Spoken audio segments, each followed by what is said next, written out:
Right now, Ulele is only flowing half its flow, a little less than half. Any idea what that could be from? Yeah, the old pipes were literally built out of bricks in those days.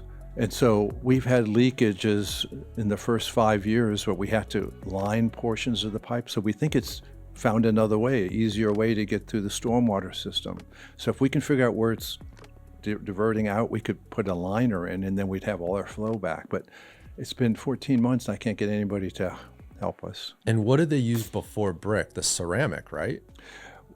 With small pipes, but the big pipes that are underneath waterworks are all built brick by brick, built them by hand. It's not very watertight though, is it? No, there's mortar in there, but they leak. And that's what happens. And eventually when water finds the easier way, it starts eroding and then it cuts out.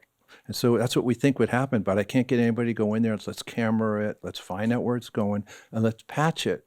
We need some will behind these efforts. Yes. Tom Ries, welcome to the show. Garrett, thank you. Pleasure to be here. I appreciate you being here with me today. So for people that don't know you, Tom, you are a biologist and you are a person who has spearheaded some efforts here locally in the city and in the state to uncover springs and restore them and try to get them to look like their original form, right? As close as you can get. Exactly. To the picture described here in front of us. So this picture is Ulele Spring, and probably what, 100 years ago, maybe from the early 20th century? Yeah, this picture is 1926. And what you see here is a basin with the person in a boat and a little island. What's hard to see in here is that the spring is flowing from this image down to the river like it used to. But that's not what we found when we found this site, so to speak. And so you were telling me at breakfast the story behind you kind of uncovering this spring. It was hidden in a book because the name was changed. But start from the top. You were working in the area and a gentleman said, "Hey, why don't you restore that spring over there?" And you said, "What spring over there?" Exactly.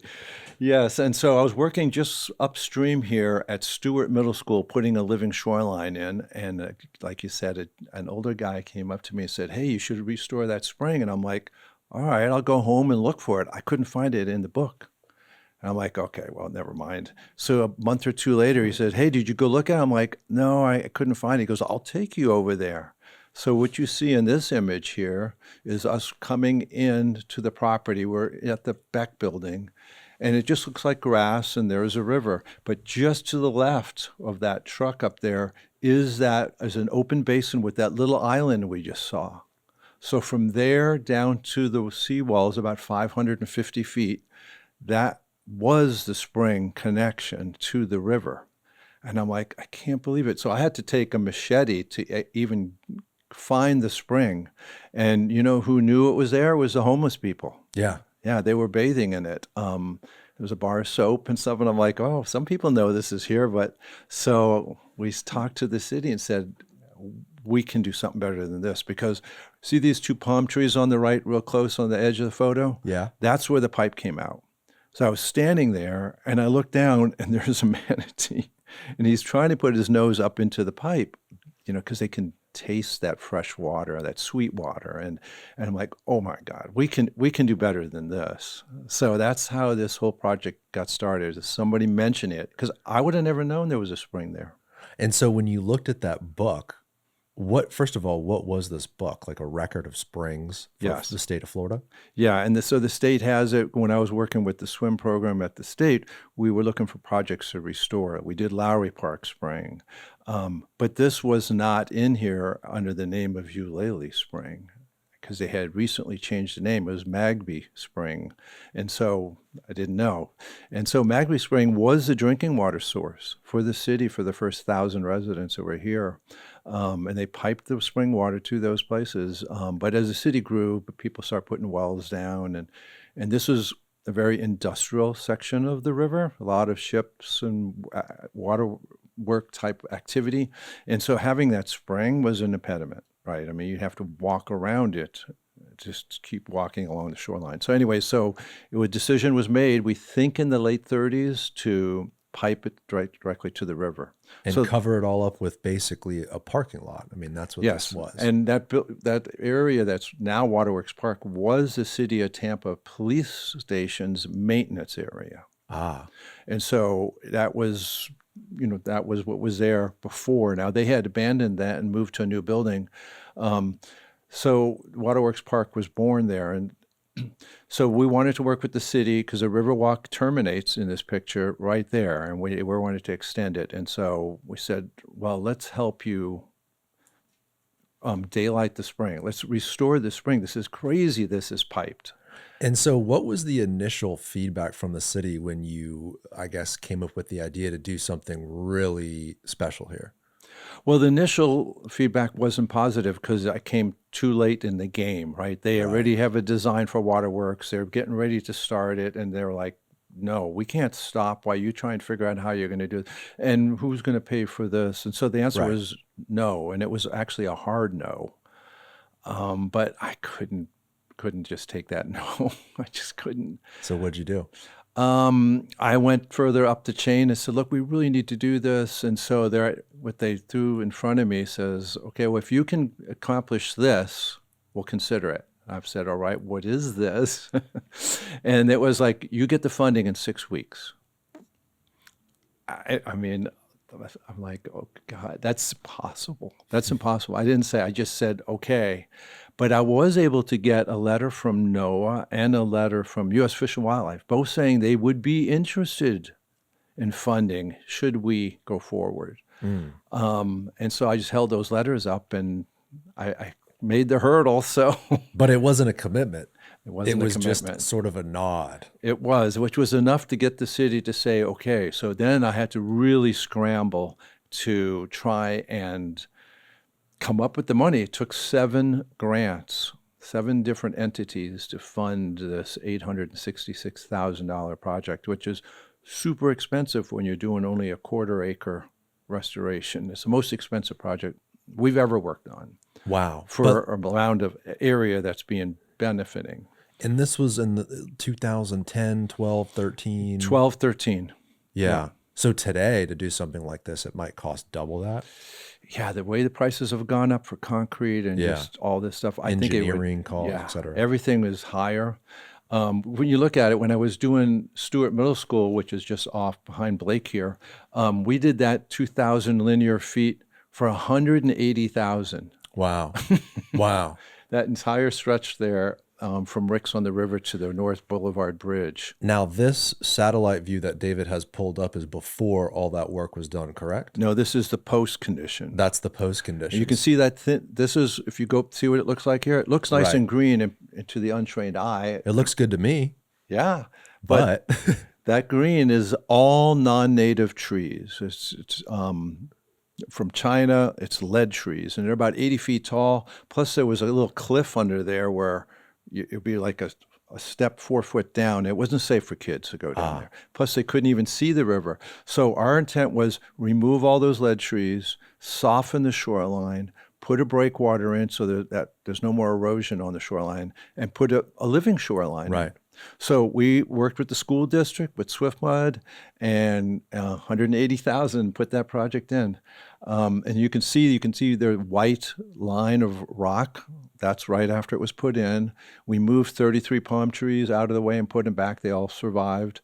And if you keep going up into the future, it starts getting greener. You can't see the line of rock anymore. It's still there.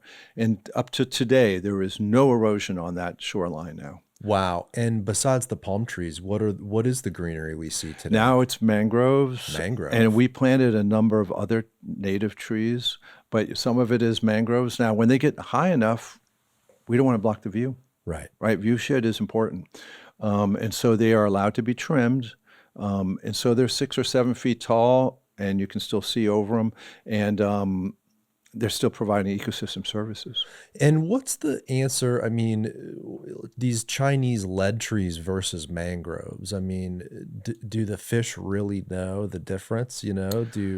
So what's the advantage of spending that money and converting the tree types and restoring the shoreline versus just keeping it sort of I guess, natural, really, not touching it.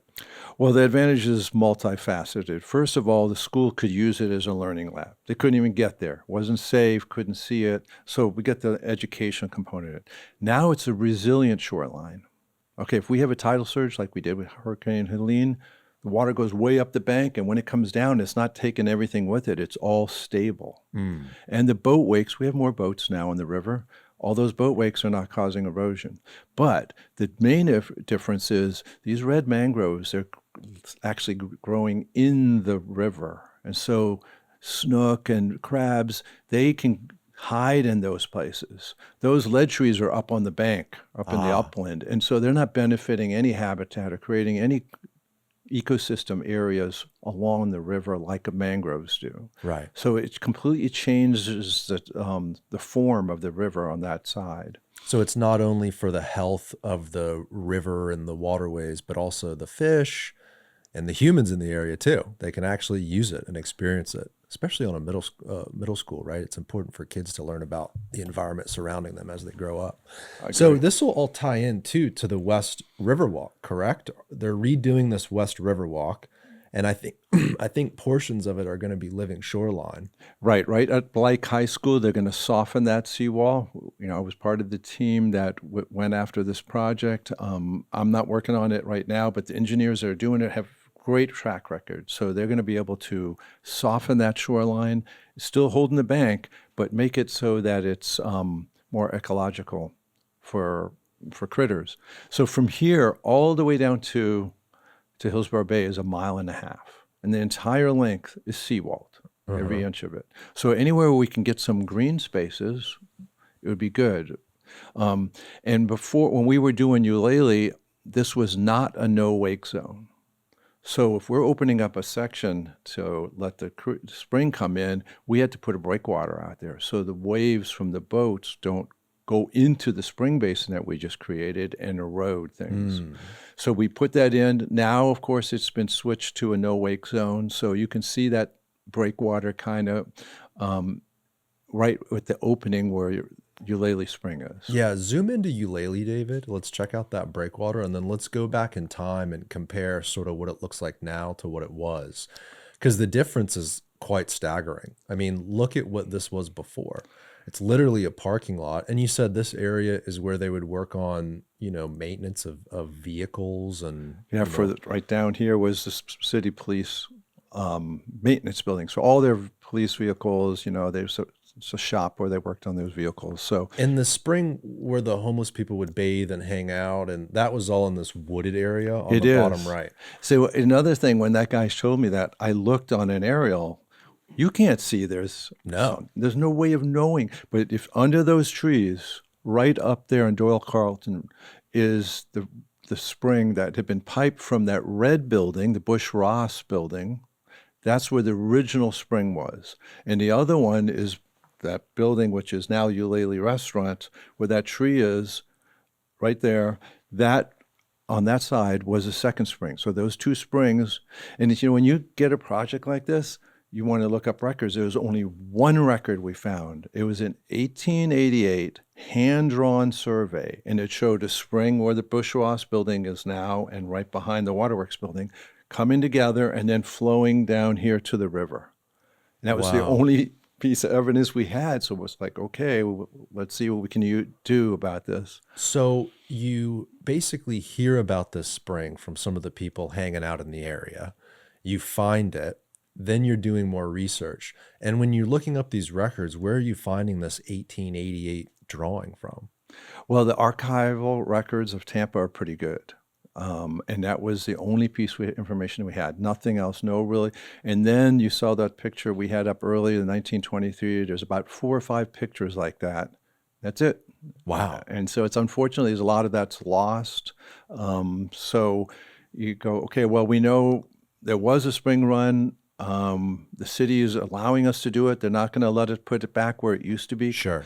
But we can make a short run and get it right to out so that manatees can get to this spring. And you can't put it back where it used to be because there's a building sitting on top of it, right? Exactly. So how important is some of that history of the spring when you're looking back through records? And is the purpose to identify where the spring head is, where the origination, the water comes out of the aquifer?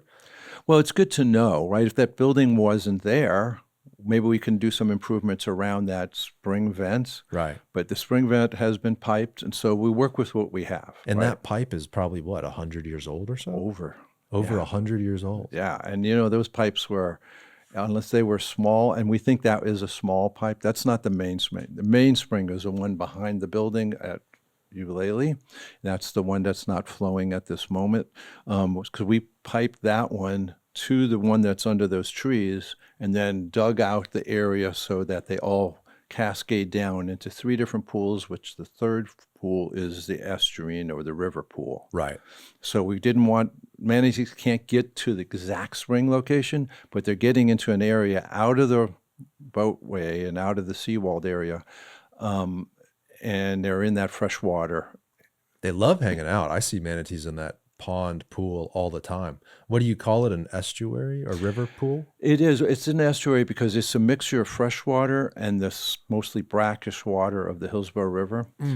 So that's real low salinity, water being 0 salt, right? And if you're from 0 to 10 parts per thousand, it's called oligohaline, and that's the perfect salinity for snook, redfish, and spotted sea trout. Ton of critters in there. Every time I walk by that area, there's always like a manatee or even an alligator hanging out or all that sort of stuff. So when you're on this road, what street is this? Is that Highland Avenue? That's Doyle Colleton. That's going north and south. Got it. And when you kind of look over that ridge, you can see this big pipe with fresh water bubbling out. That's the pipe you're describing that feeds from these other 2 springs underneath these buildings and roads. Right. So the one that you just described is coming from the Bush Rosh building. The other one that's behind that building, we piped it, and if you walk out there, there's 2 stormwater lids that say spring on them.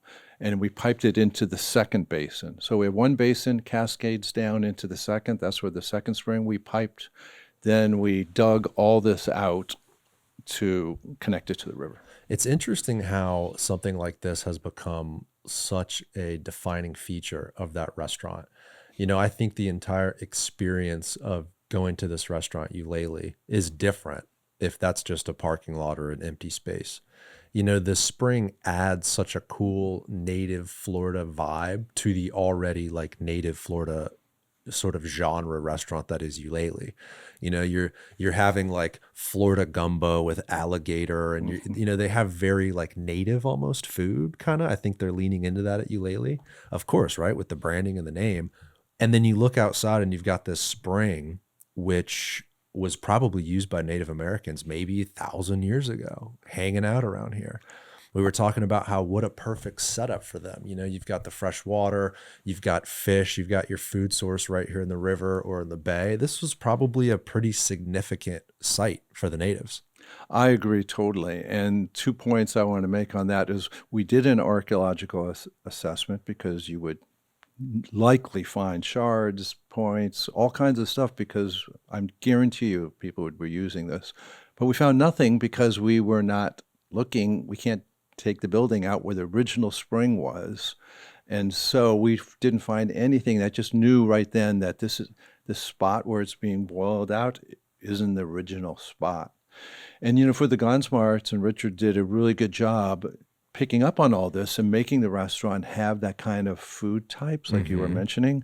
And in the whole Ulele story and highlighting that, because the original plan was that was going to be a parking lot. Wow. Because parking's a problem, right? And so originally the restaurant was like, well, we're going to make this all parking. I'm like, what? No, why don't you have your cafe out here, your bar, have people sit next to the spring?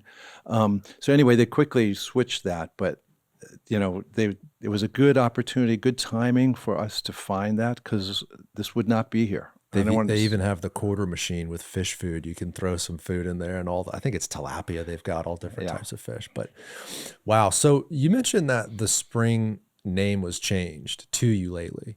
Yes. Years prior, before you started to uncover all this. So what's the story there? Did you say it was a Boy Scout troop? That's my understanding. It was a Boy Scout, Eagle Scout project, and they wanted to change the name to reflect the whole native Princess Ulele story. Right. And because it was called Magby Spring before, and the story I got from this historian was that that was a judge, and back in the, I don't know, 20s and 30s, he used to walk from downtown Tampa to his house, and many times from a bar, and a few times he didn't make it home. He just passed out near this spring, so it had that his name on it, and that was partially why they wanted to change it too. Was, hey, let's not, let's not honor this guy. This guy's yes. hanging out drinking by the spring here. Wow. And David, go back in time on that street view during construction. You mentioned at the time this was, no, not the street view, I'm sorry, the satellite view where you can go back in time and see the overhead. You mentioned that this was the most expensive project that you had done. And I want to talk about those numbers and kind of, because you look at this work and it's like, oh my gosh, this is a big project. But again, it's worth it, as we've discussed. It adds so much character and value to that north side of the river walk and the restaurant, of course. It really creates a cool moment. Yeah. But it begs the question, how many areas are like this that are covered up around the city? And what would it really take to uncover them and create moments out of them, so people visiting here can appreciate them, so people that live here can check out this native environment. What is really the driving force of cost behind this? Is it just the earthworks? I mean, moving all this material, or what is it? Well, it's three things. Putting the breakwater in, okay, you have to do that by barge, so it gets expensive. Taking the seawall out, you can't just cut it out. You have to put supporting walls on either remaining portion, so these wing walls have to be built. All that's expensive. The digging of the dirt isn't too bad. Piping, it just starts adding up. And while we're at it, we put that breakwater in, right? Okay. Right. And then I'm like, wow, we have all this seawall area. Why don't we put some rock in front of the seawall? Okay, that'll protect the seawall and provide some interstitial spaces and stuff. So we had never done this before. So we permitted to do 5 of them, and they were supposed to put rock in front of the seawall. And when you bring the rock up from the bottom and you get to the intertidal zone, we stopped and said, okay, we're going to put a piece of filter fabric, real basic, put 18 inches of dirt in there, wrap the filter fabric so we encase it, and continue with the rock. And so now that's right between the high and low tide. So then we went in there with a knife and cut an X in that bag and planted. And we planted mangroves and marsh. And so those mangroves took off. We had 100% survival. And now they're all 7-8 feet tall. I have pictures of them trimming it this past weekend. So you still have the view shed, but a mangrove can have up to 1,000 organisms that are living with it in amongst its roots. And so all of a sudden we have all this life. Yeah. And before we did that, every time a boat would go through here, those waves would hit the 2 walls and reverberate 3 times.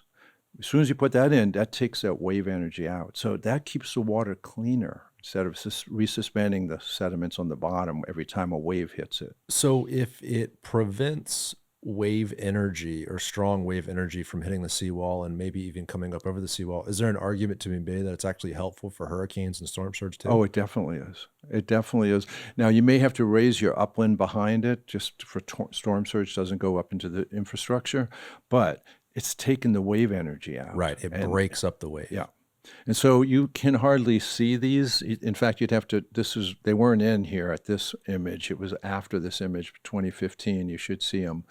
The contractor didn't put all of them in, but you can see that line on the bottom, these features. Right there. Right. There. And that's these. Now, these were 15 feet out. Now we know we can do them within 7 feet. You don't have to make them that wide, but they are really nice features. Yeah. And if you think about all the trash that floats down the river, because I think city was built before 1984, right before we had rules on stormwater treatment. So anything that hits the streets upstream floats down here, and it gets hung up on these spots, which is good because we go out there monthly and pick it up with volunteers, so it doesn't end up into the bay. And this, I mean, you're putting rocks down with basically a bag of dirt so that these plants can grow, and then rocks on top. So it doesn't sound like there's that much cost relative to redoing the entire seawall, meaning could you add these sort of, what do you call these, rock We just call it a living seawall. living seawall? So theoretically, you could add these all up and down both sides of the river. Right. And that's what we were going to do at the Straws. We had that funding for that, and that didn't go forward. We're working with UT. They're interested. They're going to do, like you mentioned, Blake High School. That's pretty much what they're doing. They're going to put rock in front of it. And so by doing that, you transform this hardened fort-like Yeah. look to something that is ecosystem services and beauty and some life. Well, see if you can do a street view on the Riverwalk, David, because when you look across the river at Blake High School, first of all, the building is sort of atrocious. I mean, it's like this big brick or concrete. What is a street view? Boat view. What does that say? Site tours 360. So it's like Google Street View, but on a boat. Very cool. But you can see here, so this is looking across the river at Blake. It's just a sort of a dead shoreline. Yeah, all concrete. And then you've got the high school sort of in the background there, which is just this like almost monolithic, like, stone structure that Right. kind of looks out of place, right? There's a better view of it. Yeah. And so with this next West Riverwalk, all of that area, the actual path will be redone, Correct. and then you'll have a living shoreline along this entire thing.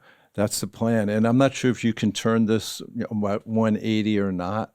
Yeah, we can. It's 360 view here. Especially with the boat. Now keep going. See, now you see these living seawall section. Here's one here. There's Right. the opening to the spring. There's another one. And all these have 7-8 foot high mangroves, which are really providing a lot of ecosystem services and not blocking view yet. And Because what would be sort of the downside to implementing these besides cost, right? They cost money to put in, but do they create mosquito beds? I mean, is it an issue where gnats? I mean, is there a downside to doing this all up and down the Hillsborough River? there really isn't. There really isn't. They really break up the waves. They provide ecosystem services with habitat, clean up the water with the plants. Yeah. They're not creating standing stagnant areas where mosquito breed because Okay. it's in the intertidal zone and there's not really any, it's moving water. So there really no negative to it at all. Now, you don't want to lose view shed. Right. That's important. Sure. But really, if they're growing down by the bottom in the intertidal zone, by the time they create view shed, they're over 6 feet. And a 6-foot mangrove is functioning. A 6-foot mangrove is functioning. And can't you do the windowing technique? You can. See, I know the terminology here. You do. We've done You a couple do. episodes where we talk about mangroves with who was it? We had Captain Dustin Pack on, Tampa Bay Waterkeeper. I think we've done a few episodes where we talk about windowing mangroves. But is that the plan here? In a few years, when they grow up larger, you'd create sort of windowing. You could, but we just planted red mangroves because they have the best structure for providing habitat, and they don't like to be trimmed. Ah, So if we do a project that we know we want to window, I'll put red mangroves the whole way, and then I'll put a black on either end and one in the middle. So those black mangroves are more like trees, and they grow fast. We let them go. And then once they're up above the height that you would trim the reds, then we start cutting branches out strategically so you can see the view that you want to see. You don't want to see the house across the water. You want to see the water. right. So it takes a few years, but then that'll grow across the top and you really truly have a picture frame. Wow. So it can be done, but with these, we'll just flat top them and you'll keep the view and we get all the benefits of having them there. So, David, can you look up the Haskell renderings of the West Riverwalk? Because what we're talking about really is a completely different experience walking up and down the river. It almost becomes like a nature trail, really. And it should. And there's other cities like City of Chicago put these floating islands in with plants on them because it's the same thing. It's all seawall. And people really gravitate to that. Otherwise, it's just seawall, right? Well, think about how big the ecotourism industry is in Florida. I mean, the entire reason people come to our state to visit is because the weather's awesome. Not this week, it's been freezing, but the weather's beautiful, it's sunshine, and then you've got the waterways and the estuaries and the bay and the birds, and like people literally flock here from around the globe to experience our environment. And so I think there's a huge economic argument to fully expressing our waterways to where they look like this. I mean, look at how amazing this is. If you're coming from Minnesota, and you're walking down the Riverwalk and you see these mangroves and a manatee, you're going to be way more likely to tell your friends, you got to visit Tampa. They've got this thing figured out. Look at all these beautiful waterways they have. I think there's a big economic argument that was maybe missed for quite a while. Certainly disrespected in the early 20th century. Right. I mean, if you look at old pictures of Tampa or any port city, it's all industrial in the waterways and shipbuilding. No one cared about the springs and the living shoreline 100 years ago. No. I mean, you just said, what was it, in 1984 was when they started to do some of those environmental laws and regulations. It's not that long ago, 1984. I know it's too late. Unfortunately, all of Pinellas was done. Most of these big cities were in. But if you look at this is not something that's not attainable. That is exactly what it'll look like. It could look like. And I have to agree 100%. I would love to see that over a sterile seawall. And what they're describing here on the Haskell website is the living shorelines celebrate the river and provide educational opportunities. That's something you spoke about earlier, where kids can kind of learn about these waterways and what types of different species are living in the shoreline. And I think it also shows off that the river is a feature in and of itself. It's not just like a place where we do some boat parades and dye the river green, right? It's like, it's this 365, year-round feature that we have running through the middle of our city. And apparently we've talked about it on the show, but I think it's like 20,000 years old. It's a very, very old river system. Yeah. There's accounts going back with Native American tribes along the river. And, if you go to kind of north of downtown in the Sulphur Springs area and Temple Crest, Temple Terrace and all that, and you see where the river kind of curves, you'll notice there's some limestone features. There's cypress trees. These big, beautiful cypress trees have the Spanish moss, and it's really iconic. It's kind of this unique look that, you don't see that in Miami. You don't see that really anywhere else on the West Coast in a city because they've all been sort of, capped off and there's concrete everywhere. But it's just this really, really interesting opportunity to show off the river. And I'm so glad that I don't know if this was a city effort or this specific company with this proposal, you might know, but I'm glad they're leaning in this direction. Seems like a no-brainer. So did you say you consulted on this? Yeah, I was working with the company that merged with the company I had, which was called Environmental Science Associates, and they're a sub to Haskell, who's the contractor. So their coastal engineers are really good. I worked with them many years, and so that's his design. They, like you said earlier, the city was not appreciated the river, right, at all, because they didn't know any better. Right. We know better now. Right. There's no excuses why we're not doing more of this softening of shorelines and trying to restore some of these super iconic features like springs. So David, pull up some of those photos Tom sent over. I think you've got a picture of like a manatee and some of the older pictures. So can you go back to the other one, David, for a second? So this is the before look. Okay, obviously the field. Now next photo that you just had, go right there. So this is the after look, right? Wow. It's a small basin, but this is a lot better than what we had. I agree. And so like when this was done, so it was May 14th, I think, of 2014. And to build all this, we put panels in where the opening is so we could work in the dry. Right, you don't want the river flowing while you're trying to contour and doing all that. So we had those panels. So on that day, they were going to pull the panels out, waited for the tide to be low, and then let the spring water connect. So anyway, I was there, of course.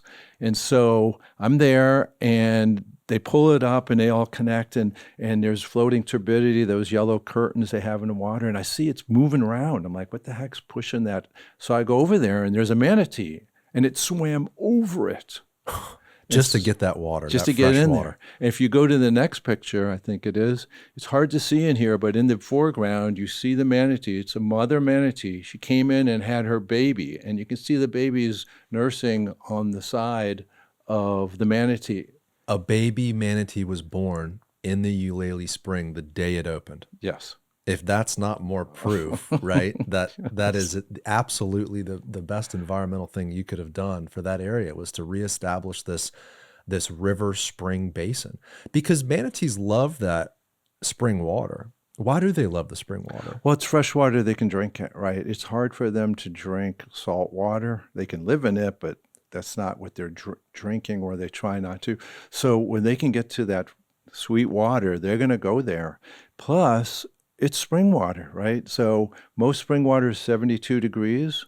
This one, because of the flow, is a little less. It's 75 degrees, but 75 sure beats the 60 or 59 that the river is today. And Right. so they like these areas for winter refugia, for their body can't take less than 68 degrees. So they look for these natural features. And we put grass in here. There's something to eat. There's nothing to eat from Hillsborough Bay up here. There's all seawalled, right? So Right. here there's a chance they can munch on the grasses, and if you're a manatee mom, I guess it'd be safer to be in here than Right. the throughway of the boats, right? So they try and find these areas for feeding and to just get out of the way. Wow. And so on the opening day, you've got this manatee here that gave birth. And was that a redeeming moment for you? Like, wow, like I'm glad I fought so hard to make this happen. It was. I mean, I really appreciated the whole thing that we were able to do this, but that was just like put a punctuation mark at the end. Oh my God, it's working, you And know. how many sources of funding did it take to get this to happen, right? I would imagine if the city was to say, hey, we would like to do this at every opportunity we can, there probably just isn't enough money strictly from the city to make this happen. So what entities funded this Ulele Spring? Well, we got the city to they had 50,000. They were going to just put plants around the upper basin, not any of this, right? So I said, if we can earmark that as match, I'll get grants. So it took 7 grants. Let's see if I can remember them all. NOAA, U.S. Fish and Wildlife, Southwest Florida Water Management District, which paid $500,000 of it. Wow. They really stepped up. FWC, Tampa Bay Estuary Program, EPC, and I think a couple some other small grants, but it took all of those. Was part of your role to go out and hustle these grants? Yeah, that was me. Wow. And it's hard to get these grants because they're very competitive, and they get probably 20 applications. They don't have enough money for 2. So it's very competitive to get these projects. So how did you sell this project to them? Well, it depends who you're talking about. U.S. Fish and Wildlife and NOAA, and you start saying manatees, oh, you're on the top of the list because that's priority for them. When you're talking for the Tampa Bay Estuary Program, of course they like that too, but they want to see things that are going to improve water quality and put some of this habitat that's been destroyed in. So you emphasize that in your grant application. And EPC emphasize, just slightly different. It's all the same requests, but you try and emphasize things that they know they're going to give you more points for. Wow. And because this project, I would assume they all look at it like a huge success, right?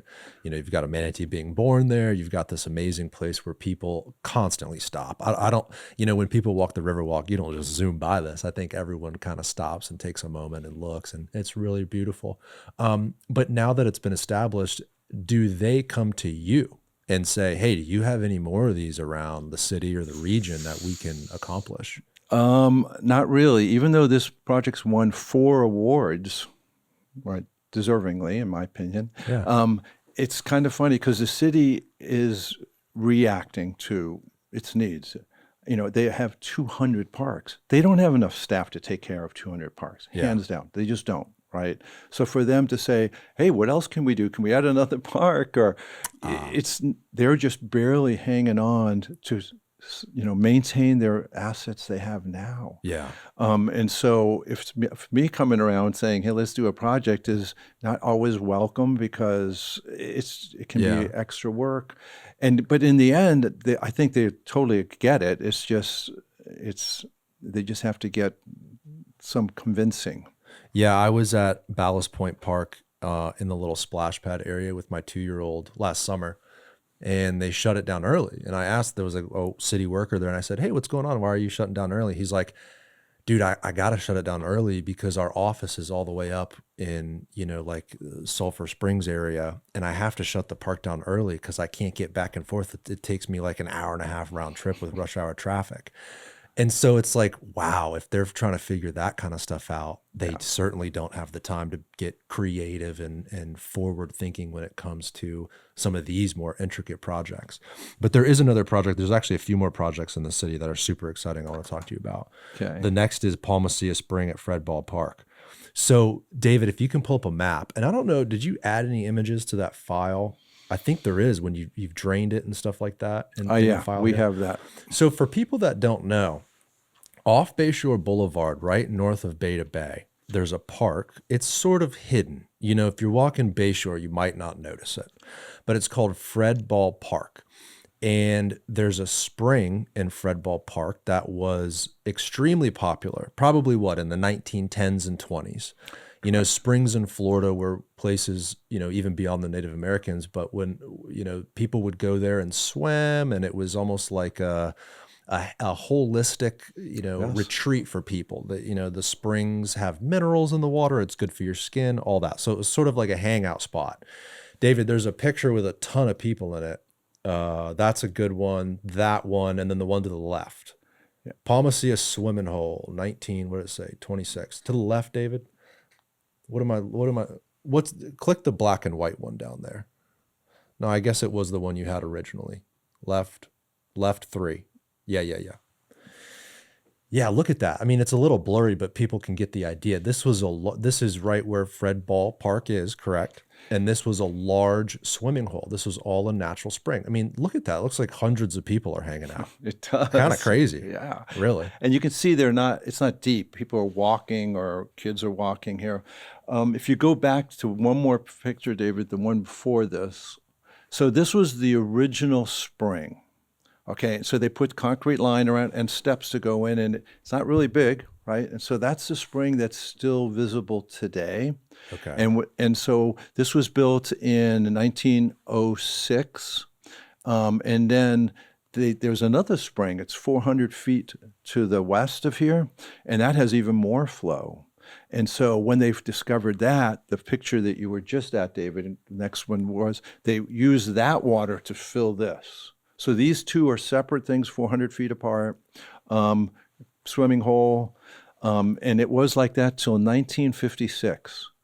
By that time, so many homes were built, and a lot of people were taking that spring water flow to put water in their house, so that the flow rate got less and less, and there was a lot of algae growing, so they just closed it as an unsafe condition. So this area here is now about 2 to 3 feet under dirt. They just put dirt, covered it all, and they bypassed the spring vent for this spring and put it right into the stormwater system. So it still gets to the bay, but it's going through the stormwater system, which is two things bad. First of all, it's missed opportunities to, like we did at Ulele. And number two, when you need that stormwater system, you don't need to have extra water in it. You're trying to move water out so people don't flood. And how much water? Do you know the numbers coming out of this particular spring? We don't. I just got them to measure the distance and pipe size so they can get a volume, and I'm waiting for that number. But presumably a few 100,000 gallons a day. A day. Wow. Yeah. So you have a critical rain come through like Milton, where you have historic rainfall. You need to pump that water out through that stormwater system, and you got 500,000 gallons of spring water flowing through. You're working against yourself a little bit. Yeah, you lost your capacity. Right. So it'll be very beneficial for the city's stormwater department for us to take this water. Interesting. And separate it. Right. And then what our objective is, move this spring water that filled this basin here to the other basin that's concrete lined. So if you can go to the next photo, I think in the order here. Were they in order? Sorry, I jumped around there. Yeah, that's all right. That's what it looked like in 1988. Wow. And so it's all covered with vines. And so the Tampa Garden Club, they have the rose circle there. And the folks there were saying, what the heck? Look at this thing's all covered with vines. So they took it upon themselves talked to the city, said, can we clean this up and can we put a fountain in? So the city put this floating fountain in, very nice, didn't even have that before. And they were able to clean this whole area up. And up to today, they maintain this park. The Rose Circle's been really good about doing that and putting gardens in and flowerings. It really looks good. Now go to the next photo, please. It's the same basin. There it is. Is that as it sits today? As it sits today. So we just had Gasparilla, right, this past Sunday. 500,000 people estimated. I bet you less than 1% know that this is a spring. No, and if they do, they're probably ditching some stuff in there. Surprised no one's fallen in yet. In fact, if ditching stuff in here, take a look at this next picture. Oh, no.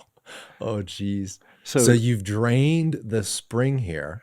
yes, and this is a garbage that people threw in. There was 2 full picnic tables, 5 trash cans, a moped off to the right there next to that picnic table. You got to That's be a moped. special kind of drunk and angry to toss a picnic table into a spring. Or a moped. That 2 thing was of 'em. heavy. Now, do you think that was the same person and tossed one in and they're like, let me throw another one in here? You think it was separate people, Tom? What do you think? After all these years, I have to think it was separate.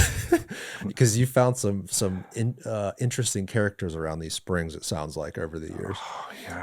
So it's basically just filled with, plant matter and trash. I see a ladder. I see a no parking sign. That looks like a toilet. I mean, a porcelain something on the right there. So, but probably not shocking. Probably not shocking to, frankly, right, to drain this thing and be like, okay, it's filled with trash. So what was done here and what was the purpose of draining this? Well, they wanted to clean it out because all this stuff was floating around in there and it was clogging the outlet. So the city, they paid for this. This was expensive, almost $70,000, because it took them 2 weeks to keep the water down, keep pumping that spring out so they could get in there by hand and remove all this trash. Wow. And all the biomass. And that's about 8 feet down. And These were the city workers that got in here and pulled all this stuff out by hand. Well, they hired a contractor. Sure. Yeah. Shout out to those guys. Wow. Yeah, no That's kidding. awesome. It was pretty and nasty. shout out to the Rose Circle at the Garden Club. It sounds like they've really, since the 80s, been pushing for this thing to be cleaned up. And Yeah, this wouldn't be happening without them, I really think, because the Rose Circle has done such a good job of maintaining the area and taking a load off the city's parks. So the city parks and the Rose Circle are working hand in hand. And so they fought for the fountain. They fought for having this cleaned out. And then so I get introduced to them. I'm like, oh my God, this is a gem. Yeah. We can do something better than this. And so they've been really enthusiastically supporting us, actually helping us come up with match money so we can go for our first grant to do the restoration of this project. Because imagine what this could look like. yeah. The next photo could be this. Well, let's talk about that, right? Let's Right. talk about the plan here. Is it okay? So here we go. Palma Spring restoration concept. So this will be sort of in the same sense of Ulele, meaning you're going to try to get it back to what it originally looked like, right? The natural spring sort of bubbling up out of the ground. You've got a lot less concrete, a lot more native plants surrounding it. And then how would you get the spring water from here out to the bay the same way it is now through all Correct. those culverts and pipes? Yeah, Garrett, that's exactly right. And see, that is half the remaining wall that we saw in the picture. I mean, it has that says 1906 on it when they built that wall. So we don't want to take all of it out. We'll leave that side in. The other side we want to take out, and then we want to dig a little shallow basin towards Bayshore. And that entire area then will be flooded. Where the sign is where the vent is. So then that'll flood this entire area. And right now, to the right of that sign that says Palma, there's a little opening in the wall. So when the water gets high enough, it goes to that, it goes out to the north, and then cuts right away to underneath Bayshore. So we're not changing that. So now the spring water comes up in this vent, and before it gets drained right away out and goes to the bay, it'll have this chance to fill this entire basin. And then what we'll do is that entire bottom will be planted with eel grass, so it'll be very natural looking. And we'll put emergent grass around the edge, so it looks really natural. Wow. Now you're not going to get any manatees up here, right? No, And you're probably not going to get fish. we will get fish. Are you going to put fish We in will put fish in it. You're We'll going to put stock it. with largemouth bass and brim and native species, a handful of those. And immediately you'll get wading birds and, Right. it'll completely You're going to have change to it. put up some no fishing signs. You're going to have, there's a ton of people that fish on Bayshore, even though you're not allowed to do it, but people are going to be bringing their fishing poles. Although I say that, you don't really get people at Ulele doing that. There's signs. There's signs. Because we didn't want people fishing in there. The thing too is like, on the surface, I would imagine quickly that, oh, you've got sort of this pond right here. You're going to have people jumping in. You're going to have people throwing trash. But as we talked about at breakfast, whenever you've got a place of beauty, people are so much less inclined to trash it. The reason why there's picnic tables in that other spring as it sits is because it's a pit. I mean, frankly, it's just this like old concrete wall with algae growing everywhere. It's just a pit. And so there's no, societal pressure to keep it clean. There's no sense of necessarily feeling bad about throwing some trash. I mean, I wouldn't do it, but you know what I'm saying? Throwing trash into a pit like that. Whereas if you have this beautiful, pristine moment with these native plants, bass in this pond, this beautiful Clearwater spring, you're going to be less inclined to trash it. I would hope so. I would hope so too. Yes. But that's sort of the experience at Ulele. I mean, from what I can tell, I'm over there a lot, and people just take a moment and enjoy it rather than pass it by. Or, I mean, even you described when you first found it, homeless people were taking, bathing in it and stuff like that, just simply because it was neglected. It wasn't maintained. So let's talk about the connection from this park to Bayshore, not the road, but the actual sidewalk there. It would make a lot of sense, David, if you could pull up the Google map of the area. If there was a somewhat easier access to this park, I would imagine when this thing is built, much like Ulele, people are going to want to check it out. You're going to be walking down Bayshore. You're going to look over. You're going to see some sort of a park with a spring. It's a hot day. Bayshore doesn't have any shade. You're going to be like, let's go take a moment over there. But the only way to get there is you'd have to either cross the median, which I do see people do, standing in the median and trying to dodge the 2 lanes of travel, or you go down to Bay and catch the light. It'd be really cool if you could implement some sort of a safe pedestrian crossing right there. They've done that quite a bit along Bayshore, and I would think you'd want another one right where that park is. No, I agree. Yeah. Especially when this is finished, there's more reason to go there. And let's make it safe. Let's make it safe. Yeah, makes sense. So David, put the little man down there. Now this is a good sized park, no? Because it goes all the way back to Isabella. It does. So here it is. So what is exactly being redone? You've described this pond here, but what about, all the other area, the walking trail? Is all this staying relatively the same besides the spring?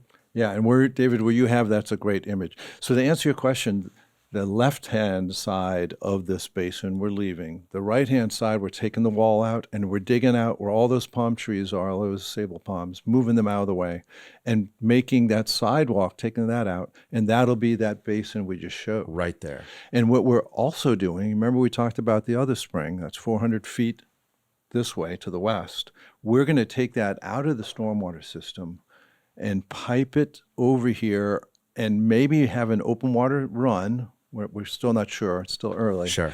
But we're going to bring that water into here. And what I'd like to do, if we're going to pipe it, that basin we showed, I want it to come into the bottom of that with some rocks and let that water boil like you see at a spring. Because it'll be shallow enough. That volume coming in there will make a surface expression on the water. So that'll draw people over here. 100%. 100%. So this is a very simple project. We just are calculating the volume of flow and does it have enough pressure or head to come up 2.5 feet out of the bottom of the stormwater system and gravity flow over here. And so what you're saying is that'll either be done underground or in, I hate to use the word ditch. What did you call it? It'll be just like a stream. A creek, a stream. Yeah. And then, if you could do a creek or a stream, isn't that another opportunity for some sort of a feature that people can enjoy, whether it's, rocks and plants and a walking trail along it, all of that? It is. And not only would it be aesthetically pleasing to have a section like that, but also those plants, as that water is going by, are absorbing all the nutrients. And that's one of the main reasons we have our first grant, because we said, look, we put this in, we're going to have cleaner water coming in underneath Bayshore, because those plants have an assimilation rate that we know it takes up so much nitrogen. And so we put all these plants in, the water that's going in there right now, untreated, Right. will be treated. So presumably you'll have less nitrates and other basically fertilizers, which feed into the bay and increase our algae blooms. And it's really not good for the bay to have all those nitrates and fertilizers and nitrogen and all that. So this will actually create water that's more clean than it is now going into Tampa Bay. Exactly. Wow. You said it exactly correct. And so in Tampa Bay, especially this portion, Hillsborough Bay, we map seagrasses every 2 years, the state does. I used to run that program. And so it's right on the tipping point. So some years seagrasses are expanding all on their own, and 2 years later, they're gone. So between 2020 and 2022, Hillsborough Bay lost 50%, half of all its seagrasses. And then in 2024, it got about 25% more back naturally. So it's sitting on that tipping point. So I'm not saying this project, Sure. but any project that provides some efficiencies in removing nitrogen, because the bay is nitrogen limited, will help clean up the bay enough. Yeah. So maybe we have permanent grass out there. Wow. And just so people understand, I mean, there's a lot of new people that have moved to our area. The reason why you go to Home Depot during the rainy season and it says you can't buy fertilizer in the city of Tampa is for this reason. Yeah. People put fertilizer on their lawns, rain comes, right? It washes all the fertilizer into the storm drains. Those flow to the bay. I mean, it's really disastrous for the ecosystem in the bay to have all that extra nitrate in there. Yeah, because Am I saying that nitrate or nitrogen? well, it's nitrogen in its full state, but the active component of nitrogen is nitrate. Okay. And nitrate is the stuff that if it hits any water, like Tampa Bay, which is an estuary, chlorophyll A, these microscopic plants, they love that stuff, and it just makes an explosion. And so now you don't get enough light to the bottom, and so your seagrasses disappear. So it's in simple steps, but if we can do that, that's why people go, wow, who tells me I can fertilize anytime? I was like, yeah, we understand. The problem is it's human nature. This magic dust, we know it helps our lawns, right? Right. Even me, I almost have that feeling, well, I could put a little bit more, right? Sure. The problem, the grass only can absorb so much. Any extra, it goes just like you said, floats out somewhere and it goes to a creek or to the bay directly, like here. And you're pouring like fuel on a fire, because any nitrates going in the bay immediately gets some response, and most of it is algae. Are we in a particularly sensitive area? All of these millions of people living all along Tampa Bay, which is, I think, one of the largest estuaries on the planet, right? So, if you're in South Florida, for example, Fort Lauderdale, where you've got these canals and then you've got the Atlantic Ocean, is where we live, should we take like particular care of these sort of small things that seem like they might not matter, but they really do because it's so sensitive? It's such a sensitive environment. Yeah, no, that's completely correct. Tampa Bay is the largest open water estuary in the state. And all the people that like to go fishing for snook, redfish, spotted sea trout, or grouper, gag grouper, all those critters, part of their life cycle is an estuary where we have that mixture between salt and fresh water. So we have this huge estuary. And we've, not knowing any better for all these years, we just let all our runoff go in there. And unfortunately, we get fertilizers in here. So without saying we have to rebuild everything. Sure. Yeah.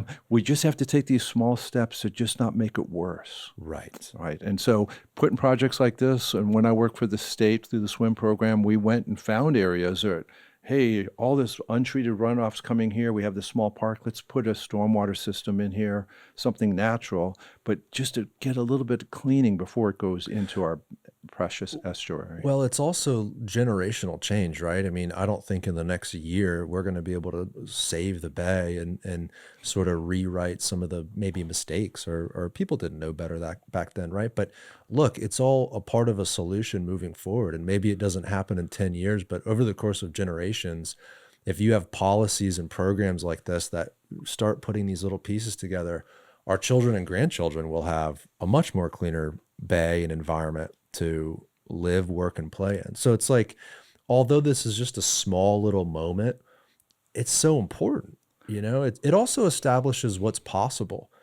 Like before Ulele, I don't know, I didn't really pay much attention to springs in the city. Growing up in Florida, I knew Weeki Wachee, Crystal River, and you'd go up to Rainbow River and Jenny Springs and all these different places. But I didn't necessarily think we had that here in the city, I didn't know Ulele. You go to Ulele, the water's like pure, clear, coming out of the ground. And I just don't think people in a city necessarily think about the environment because it's society, it's people, it's roads, it's infrastructure, it's buildings, and you're driving. And, you don't take a moment to appreciate that sort of stuff in a city. I know, and that's what the unique thing about Ulele is, and this will be here too, but especially Ulele. You're in the heart of downtown city of Tampa, Yeah. and there are wild manatees swimming Right. in this little basin. It's How like, unique. wow. Yeah. I mean, And you're looking at a spring and then in the background there's skyscrapers. It's really, really a cool moment. And if it does anything, it changes people's perception of the environment. Like, wow, this exists. Boy, we should try to preserve it and care for it. right. So although this is small, it's important just for the sort of like optics of it. So people pay attention to it.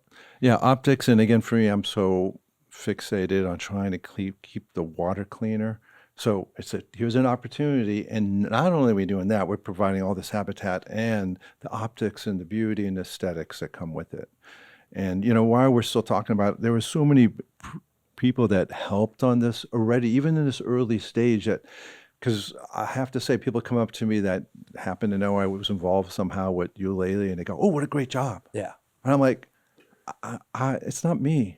I might be the tip of the spear, but it's 7 different agencies and working for 2 years with the city and all the partners and people that come up and volunteer up till today, 10 years later, to clean up the site. So it takes a village, or it takes a whole collaboration to put any project here. Mm-hmm. And for this project, Rose Circle was instrumental to getting us. But Price Waterhouse Cooper and Target on Gandy and Keep Tampa Bay Beautiful. I mean, these entities all contributed. Obviously, the Tampa Garden Club and the Stovo House with Blake Casper. I mean, everybody in their own way is able to help get this moving forward. That's amazing. I'm so glad there's so many different businesses and organizations and individuals that see it as an important thing, because it's again, like we said in the beginning, it's probably not going to be the local government that just starts writing the checks for all these things. It takes the individuals and the organizations to sort of rally. It takes a village to do stuff like this. Yeah, no, that's perfect. And I can tell you where we are right now. We were able to get our first grant from the Hillsborough County EPC, Environmental Protection Commission. They have this pollution recovery fund. In other words, when they find somebody that illegally did some industry or whatever, they put the money to the side and they say, look, if you're going to do a good project, you can apply for a grant. Mm-hmm. So we went for the funding to design and permit what we showed, or something close to it, right? Whatever we learn as we do our homework out here. So they're our first piece of funding. And you don't have to have match. Most grants, you have to have 1-to-1 match. It's normal. But this one, you don't. But it helps to have match, right? So working with the Rose Club and the Garden Club, they raised initially $35,000. So when I come in my application and say, oh, by the way, we have already $35,000 match towards your $50,000 grant, we got it. Wow. We got the grant right away. And that's really helpful. And since then, they've been able to raise even more money. And so that grant and the money we have so far is what it takes to get survey done and geotech investigation, civil engineering, pull all the permits.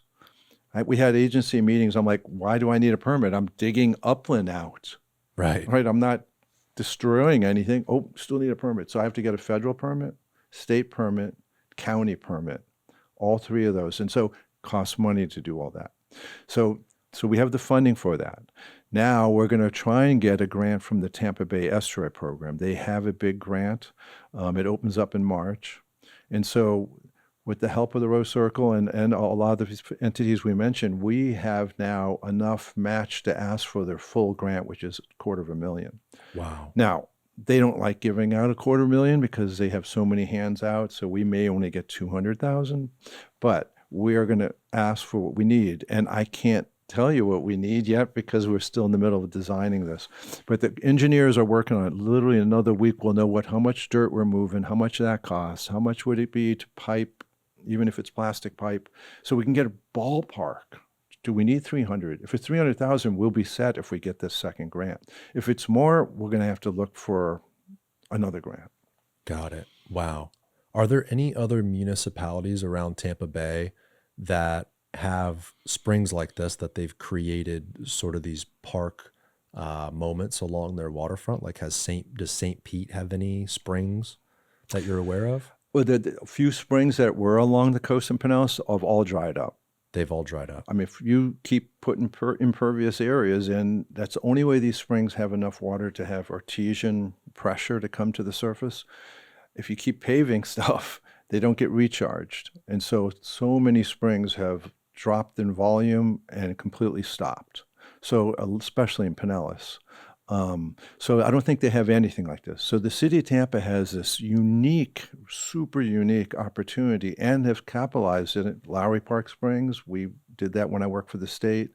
I got funding for the city to do Purity Springs, a neglected spring again that they bought in the 60s. Is that the one up near Sulphur Springs? Yes, right down the water just off by Florida. Let's talk about that one because that's another hidden, gem. Amazingly beautiful area. Yes. And you know, when you look at the old pictures of Sulphur Springs in that area, it was like really, again, a destination. These springs, that's the thing too, is like these springs for probably thousands of years were always used by people as a real destination, whether it was the Native Americans or after that, some of the early people that moved to the area in the 18th and early 20th century. It's like, yeah, spring runs. So when you do, zoom out, David, because there's actually one. Let's see where we're at here. Zoom out. Yeah. So right here is Purity. So Purity's on the left. Zoom out though, David, because let me get the golf course. Yeah, stop right here. So Rowlett Park has a couple moments. So we've walked along that the Hillsborough River Trail down there, and you've got some spring heads. Yeah. And you know, there's debris and there's foliage and all that sort of stuff, and there's no really walking areas to get to them. But if you look back on some of those along the river, there are little springs that bubble up. So I would imagine there's springs all along this river corridor that we might not even know about. Some that could be covered up 100 years ago, just like Ulele. But let's talk about Purity Springs. So Purity Springs is where? It's right where it says shore. Right where it says the word right shore. Where it says shore, right there along the road. Yep, and it goes underneath the pipes right out to the road. So again, you would never through an aerial know there's a spring right underneath that tree. Wow! And if you do a street view, can you see it from the road? You can. Check that out, David. Let's see. But the city didn't own it until 1960s. And see, there's not much to see, right? This is the parking area, and the spring is really up under these trees. Ah, I see the little creek here. And here's where it goes under the road. Look at that. But it's a beautiful little spring. The problem is there's real heavy elevation. In other words, if you walk to the other end of the spring, you're going up 15, 16 feet. And so all the development up there just pours down, even if it's just leaves, all pour into the spring. So all this area on the right there, where that yellow guideline is, was spring. But so much debris coming in there, now it's upland. So the plan was to scrape all that out on that side and then put an interceptor catch basin around this whole area. So all the stuff that comes down the hill would go into that and then get into a box that can be cleaned out before it goes to the river. And we could expand the spring basin. And this looks like a large spring, meaning like maybe bigger than that Ulele one. I don't think it's bigger than... Not bigger? No, but it is But nice. the park area. The park is huge. Right. Yes. So, wow. And plus, you've got the topography, which you could import some limestone rocks and plant some cypress trees. It just really make it look like old Florida. Like, what is that? I think that's a papaya tree in the foreground. You've got some junk trees kind of surrounding the spring. I mean, it's basically, I don't know that any work has been done on this area we're looking at here, at least as of this picture. This was 2 years ago. Yeah, nothing started out there. And it's a so true story. Okay, if we're doing Ulele Springs or Palma Spring, right? There's funding. Yeah. Okay, here, this neighborhood are people surviving. They're not throwing checks at doing. I mean, this is a very poor neighborhood, and so it's sad that poor neighborhoods aren't getting the attention for these. So that's why we got a $72,000 grant through the Restoration program and gave it to the city to design it. And then we got and applied for. I tried the first year, didn't get it. Did a debrief with them, retried it, gave it to the city, the application, and then they got a $300,000 grant from the feds. Wow. But it's on ice right now because the city kind of overcommitted on their staff level to do anything. So the design is done, but they don't have time right now to build it. Well, I think if there's one thing that transcends through income levels, it's just the experience of Florida's natural environment. Yeah. I mean, anyone of any income should be able to go to a shoreline or a beach or these public areas and experience nature. And there's no reason why, if this area is low income, there's no reason why they shouldn't be able to experience something like this too. So it sounds like you're on your way, but there's some roadblocks and maybe the funding of this particular project. Yeah, I think the city, like I said, overextended themselves, and I think they actually gave the construction dollars back to the feds because they couldn't meet the timeline. Oh, damn. Yeah. So, but they have the design, okay, and that's big. Design and permits are good, so they're good for 5 years. So, get back some Clock's money. ticking. Yes. So when was that established? When is the 5 years? It's about 1 year into it now. Okay. Yeah. Okay. Wow. And then David, do a 180, and then on the other side of this is just the river, right? And that's another thing. If you can't really tell here, but it's steeply eroded. Right when the bank is, there's major drop off. And so we want to put a living shoreline here. This is the erosional side of the river coming from this side, flowing down to the city. So it's trying to erode in here. So we want to put in stuff that'll slow down the erosion, put native plants back in. The pipe that goes under the road is crushed. I mean, yeah, it's just a sort of a disaster there. Yeah. So zoom out, David, go to the aerial, because I'm wondering if you could connect this to some of the other city parks. Like if you could do a walking trail. In fact, I think I remember they've done some bike infrastructure, just some basically road paint, if I'm not because mistaken. that's the park right there. This one, there's the water tower. The water tower park was the long-term plan is to connect it to here and then go down. I don't know which street, but this between Sulphur Spring, Water Tower Park, and then this Purity Springs. There's a great resources to have a destination trail. And then when you look at old pictures of Sulphur Springs, David, if you want to pull that up as I'm explaining here, but when you look at those old pictures, this was, I think, the largest spring recreational area in the city. Like when you look at these old pictures, it's a huge area.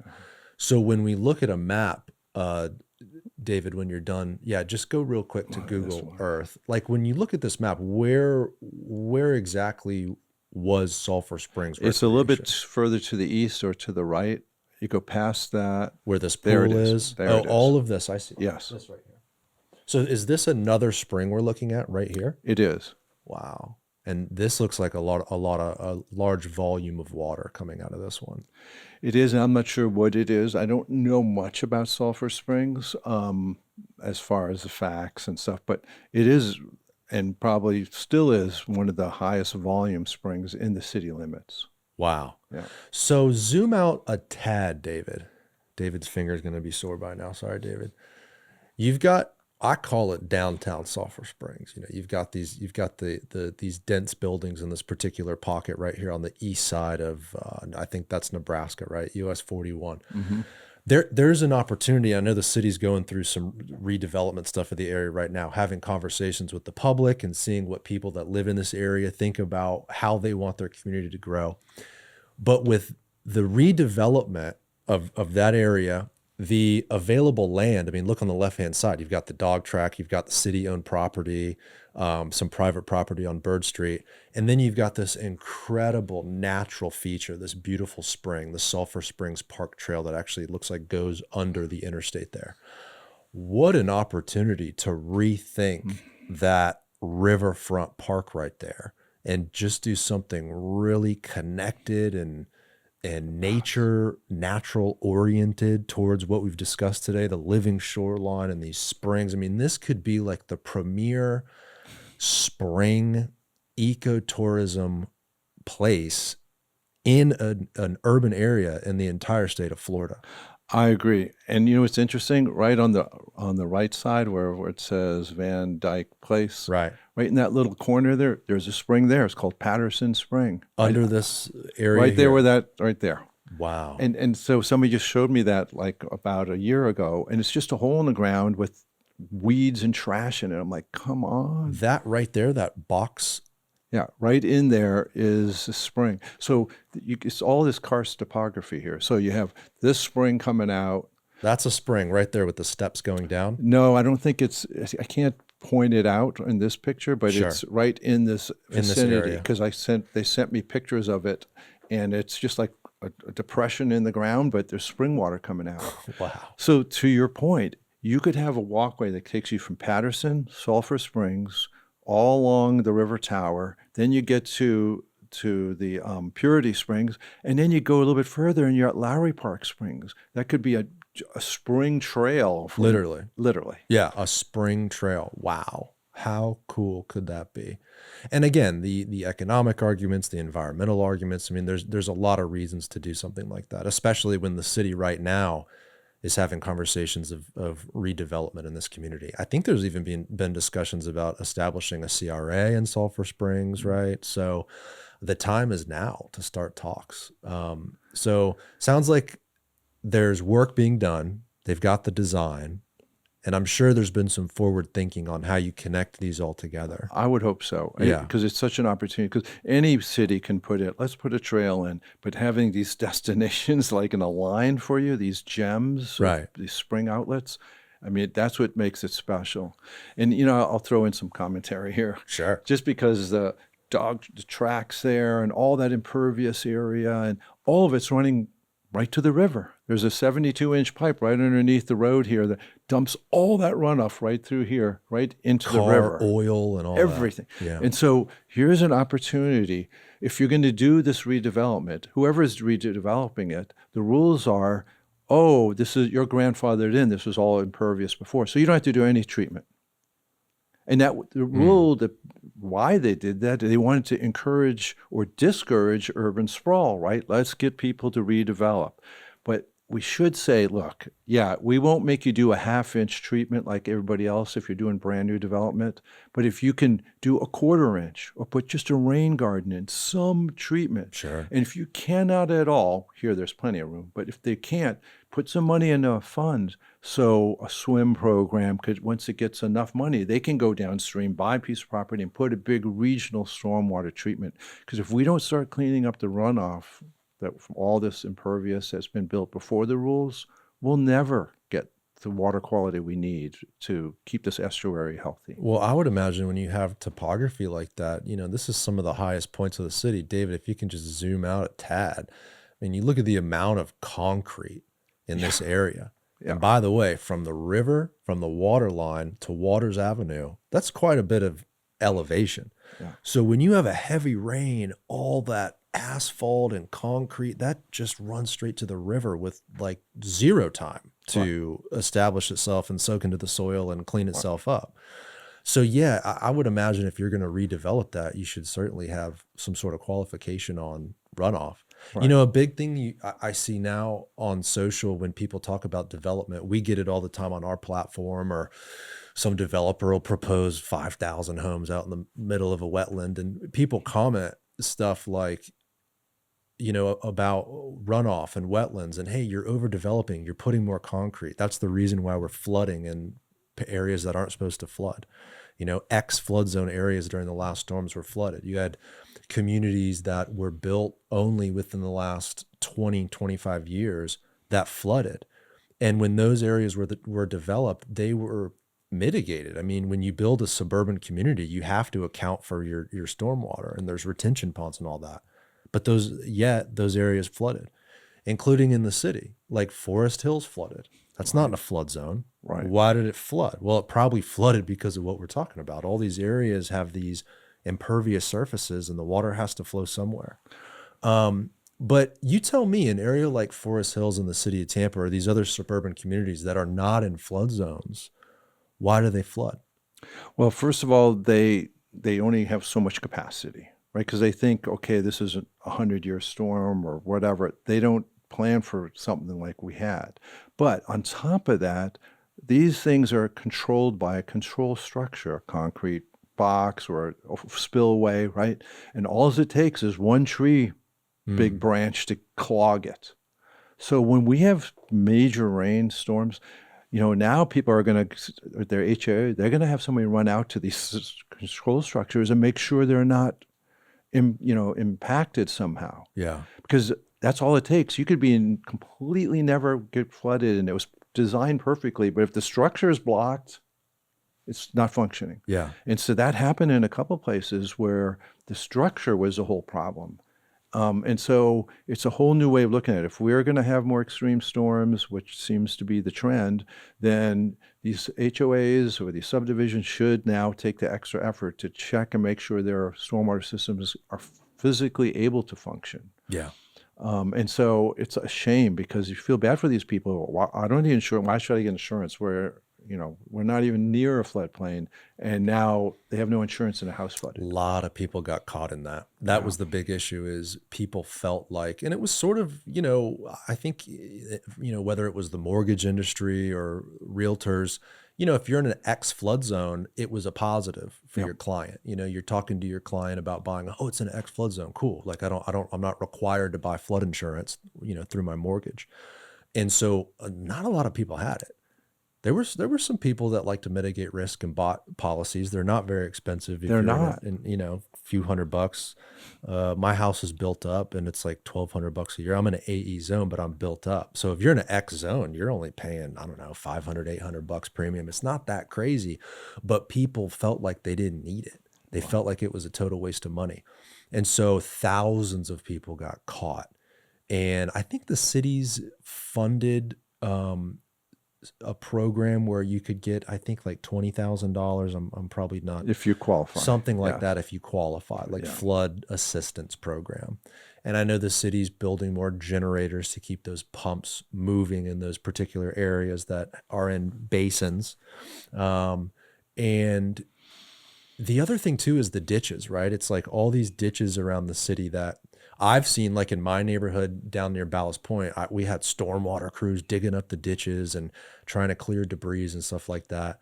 And a lot of people I saw on social media and at city council, people complaining that stormwater crews were being used for parades, right? To set up for parades and all that sort of stuff. And the reason why people are upset is because it's like, dude, we need to get these ditches clear.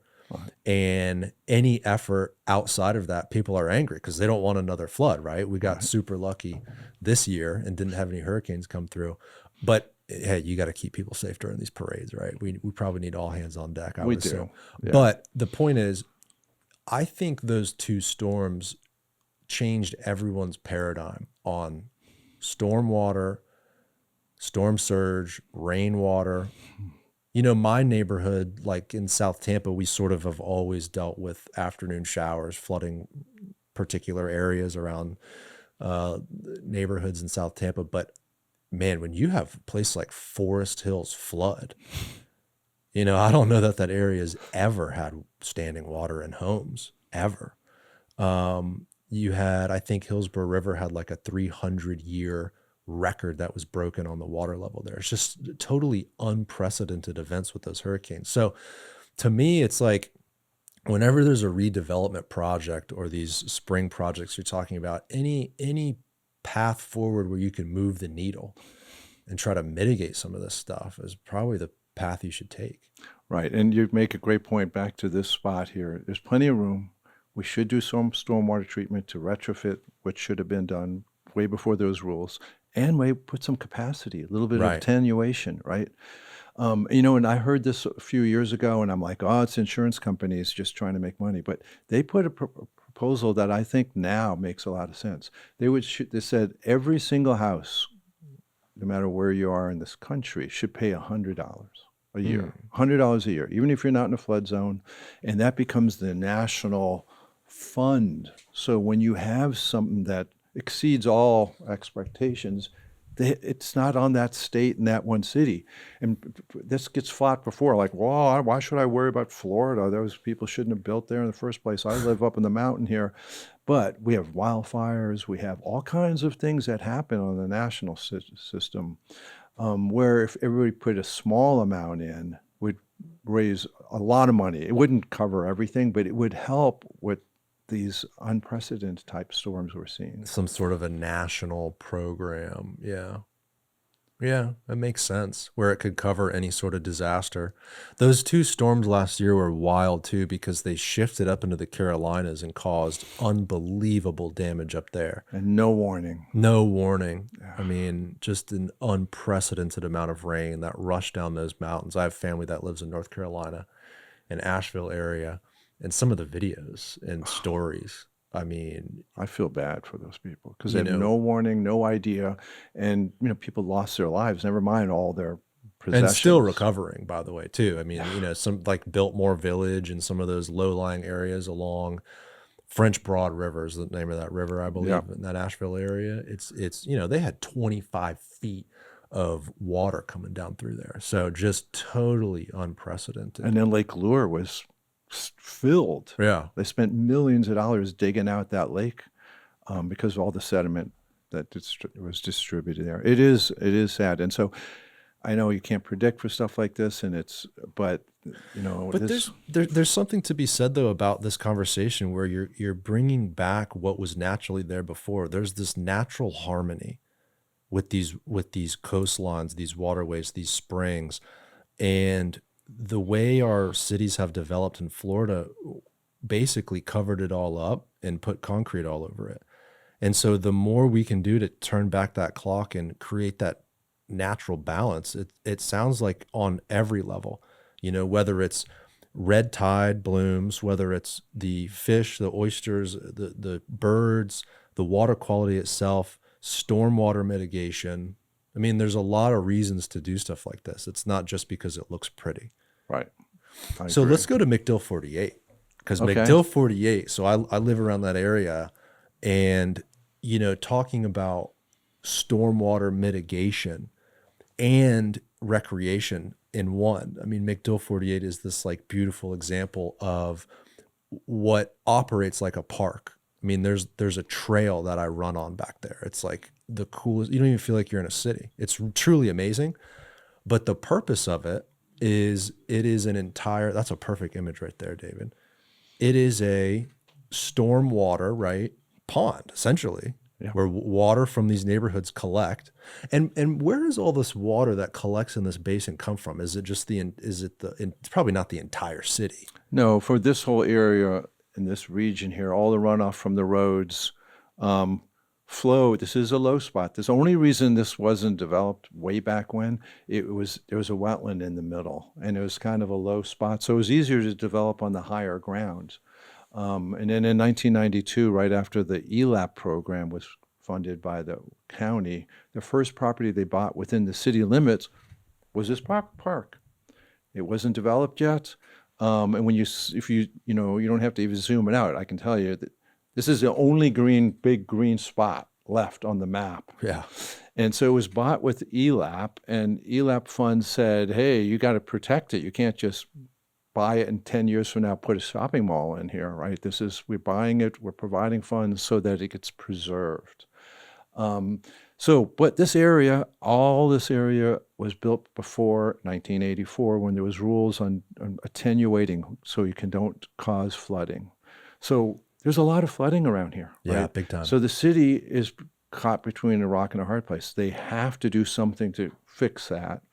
They can't legally touch this and turn it into a big rectangular stormwater pond, but they have to do something. So they said, we are going to put this into a stormwater pond. And the original designs was this big literal rectangle shaped just like this that was going to be a traditional DOT style pond with the 6-foot fence. Which we're all very used to. I mean, those are Yes. everywhere. And I don't think the city would have went to that, but I mean, if you want to get the most stormwater treatment, that's what you need to do. And so this project would have been hard. You wouldn't have got it past ELAP or FCT. Both funded this project over the years. And so we got involved with this and said, look, I think we can do something. We can meet both needs. And so this design, perfect aerial image, if you flew over this by a plane, you go, oh, beautiful lake. Right. You wouldn't think, that's not no stormwater. It's not a stormwater pond that I see on the side of the road, right, with trash in it. And so what we did is there are beautiful, massive oaks on this property. So this is one of the entrances. When you went to this entrance, when you went to this image before, you couldn't see in here because it was so thick. Wow. And a lot of this stuff is not native. Brazilian pepper, Australian pine. So what we went out there and spent a whole week, 7 days worth of walking every inch of those 48 acres, mapped where all the native trees are, there's 3 little wetlands out there. Oh, there's gopher tortoises. Okay, let's map their habitat. When you map all these features out here, then what's left is that shape. And we said, okay, you can work into that shape because that has the least impact and still provides the protection of everything that's important. Now, this goes against the traditional way I've seen these ponds develop here in Florida growing up. Like you said before, it's typically your big retention pond with a chain link fence around it, and maybe they throw some stuff in the water to mitigate the algae, and they come out with the weed whacker every once in a while. But what was the initial reaction here? Did you receive pushback? I mean, this is some forward-thinking stuff. Not so much pushback. Well, a little bit of pushback from the stormwater department because they wanted to get more, right? Sure. Let's treat more. And it's totally understandable, right? But we can't do more because of the limitations, the conservation easements that were placed on this when it was purchased. But you can do this, right? And so there wasn't so much pushback from that, except the neighbors are like, oh, what are you going to do? We don't want a stormwater pond because they have that vision that you described, right? And I wouldn't want that in my backyard, especially when they had woods there before. And so by putting a trail in and putting these islands in, and these islands were strategically placed where there was a major oak tree. So let's leave it, right? Go to the drip line and beyond and create an island, right? It's just beautiful features. So it took a little bit more work, but the result is so worth it, right? This should be the model of any stormwater system. I don't care what size. Why don't you make it look natural? We got a lot more edge, which means more time for the plants to absorb the nutrients. We have a sump in there, so there's a deep hole. I mean, we have all the pieces that make a stormwater system work, but sure beats the stormwater systems that we're used to. And if you zoom out, David, this street, what's it? Aileen? What's this street? It's Averill. Yeah, there's Averill coming in. Averill Avenue here. So that was all redone, and I would assume there's a big pipe, right, that goes from the pond out to the bay. So when this pond gets a certain amount of fill, it flows out to the bay. Yeah. And so they made a better connection to the bay where it was, because there was water coming from here, because there was a wetland in here, and who knows, I think back in the 40s, they took that wetland and they purposely drained it out, and that was the outfall. Okay. Mm-hmm. So might as well use that same pathway. Mm. They got rid of all the pipes in the middle that was draining that wetland and created this, and then they upgraded the pipe going to the bay and put some features right at the bay to take out some of the energy. But by the time that water comes to the bay now, it is way better quality. It's better quality because, again, the plants suck up the nitrogen, the nitrates, and there's less chemicals, et cetera, going into the bay. So It's actually cleaner water that goes into the bay. It is, and from an aesthetic, you can't tell, because it still looks like kind of clean water, Right. but the nutrient levels that you just talked about are reduced because those plants are very effective of pulling that out. And every amount of nitrate that actually enters the bay, especially Hillsborough Bay, Mm. results in algae growth. And the beautiful part really is go back to that image, the street view where you've got, you have a kid on a bike, you've got people walking their dogs, you've got people. That's I right mean, over there.